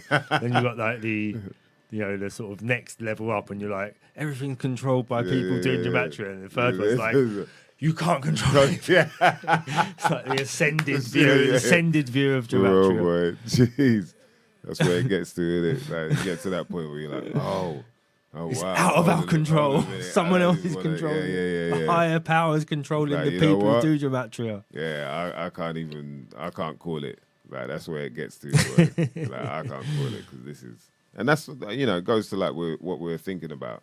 It's like, right, is it just how many Oompa Loompas are there in this big, massive, you know what I mean? Like warehouse, like working away at numbers and birth dates and. Oh man! They're still using bits of paper. Do they use computers? Yeah. Are they running down? One's running down the hall with a piece of paper with someone's birth date and. Hold on, wait a minute. I've got it. I've got his actual birth time. We've put this in the press release. That like, I wonder if that's like what's that film, man? There's an animation. Oh, I've forgotten the name of it, but it's I think it's Jamie Foxx plays like the piano player, and then he dies and then comes back. What is that? I think does he come back as his cat or something like that? I've forgotten the name of it. But yeah. Anyway, but it's kind of like, you know, crazy, man. Big up to all the crew that were locked in, man. We appreciate you, mother lovers. Shout to Irish, yes, and Torain. The CMOS boss, of course. Shout to Alton Barnett. Man, yeah, people went in, boy. Thanks a lot for locking in. We'll be back next week, mother lovers, with another guest, hopefully. You know what I mean? We'll put the word out for you. Please hit the like button, share, subscribe. Make sure you get hooked up to the Simna Instagram as well as the Twitter. And Odyssey, if you've got Odyssey. Yep, we're going to be jumping on Odyssey. You know what I mean? Odyssey, they can't block us, see. Yeah. Once we get on Odyssey, that's it. It's over. I mean? It's our year. Yeah. Hopefully we'll get on this year. You know what people say, it's our year. It's my year, bruv. You know what I mean? This year is my year. That's all I want. Just this 1 year, and that's it. The rest of my life, what's it? You can have it. Like, is that what you mean? Yeah, man.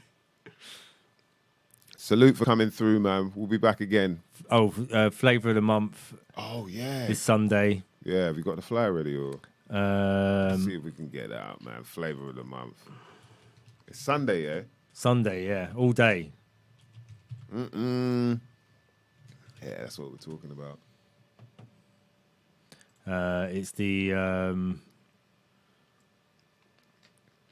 obviously 50 years of hip hop. That's going to be all over the place. 50 years of hip hop this year. So this one is a 50 years of hip hop, but I think there's quite a lot of old UK artists playing. I'm just trying to find the thing. Yeah. It's gonna be pretty much a madness of a roadblock. You got people like Caveman. Yeah, you got Rodney P there. Who else you got? There's quite a few. Like the old schoolers gonna be rocking. So it's gonna be an interesting one, man. Oh man, I can't Is it find it. I think I got it up on here. Can't find the. Yeah, that's gonna be an interesting one, definitely. You know what I mean? Get to see man like True 9 doing the thing that he does all the time, man. That's what he's supposed to I be, spoke to number Theo man. about it. He said it was really good, the last flavour of the month. Yeah. Yeah. He said it was a really cool night. They had 279 DJing, and then he sort of stops, and then he like asks the crowd questions and things like that. And it's all, he's all wicked. He's really into it. So Yeah. That seems that's the main thing. So he's got Rodney P, MC Duke, Outlaw Force. Wait. Oh, this thing. Outlaw Force, Hold on. Outlaw Posse. Well, what the hell is going on here, man? I got it. I got it up. Let me get it on screen. Oh, it shrunk. And then all of a sudden. Let me get it on screen. There we go. Yeah. I was reading the fourth. Yeah. So we got Rodney P, MC Duke, MC Caveman. We got Blade, Cutmaster Swift, Dolby D, Outlaw Posse, The Force, DJ Business, and DJ 279. That's Sunday the 26th February, 2023, mother lovers, at the O2 Islington Academy. Oh, boy. There's going to be more acts to be announced as well. Yeah. 50 years of hip-hop, flavor of the month, 26th of Feb. That's this Sunday, then. Yeah. I'll be wearing the wall shoes. You'll be wearing the washes. I'll be there in the barefoot. Revo barefoots, raggo. Don't give a damn what man say. I'll be on stage with them shits, feeling comfortable while you're like, well, I can't wait to sit down and take my shoes off. Yeah, boy. But yeah, man, so you lot make it down if you can. 'Cause we'll be there celebrating. Celebration, man, the whole year. Jeez. Yeah. It's going to get crazier and crazier, I'm telling you. Yes, man. Peace and love to each and every one. Thank you to my brother Dan DNA for holding me down on the boards. No. Do you Good know what I work. mean? My pleasure. Big up to Gematria Wombat, Blackfoot from the Never Wash tribe. Yes, man. All right. Salute to all you mother lovers. Do you know what I mean? You know what time it is right about now? It's that time to be out. It's MysDiggi on the mic, and you know what I'm about.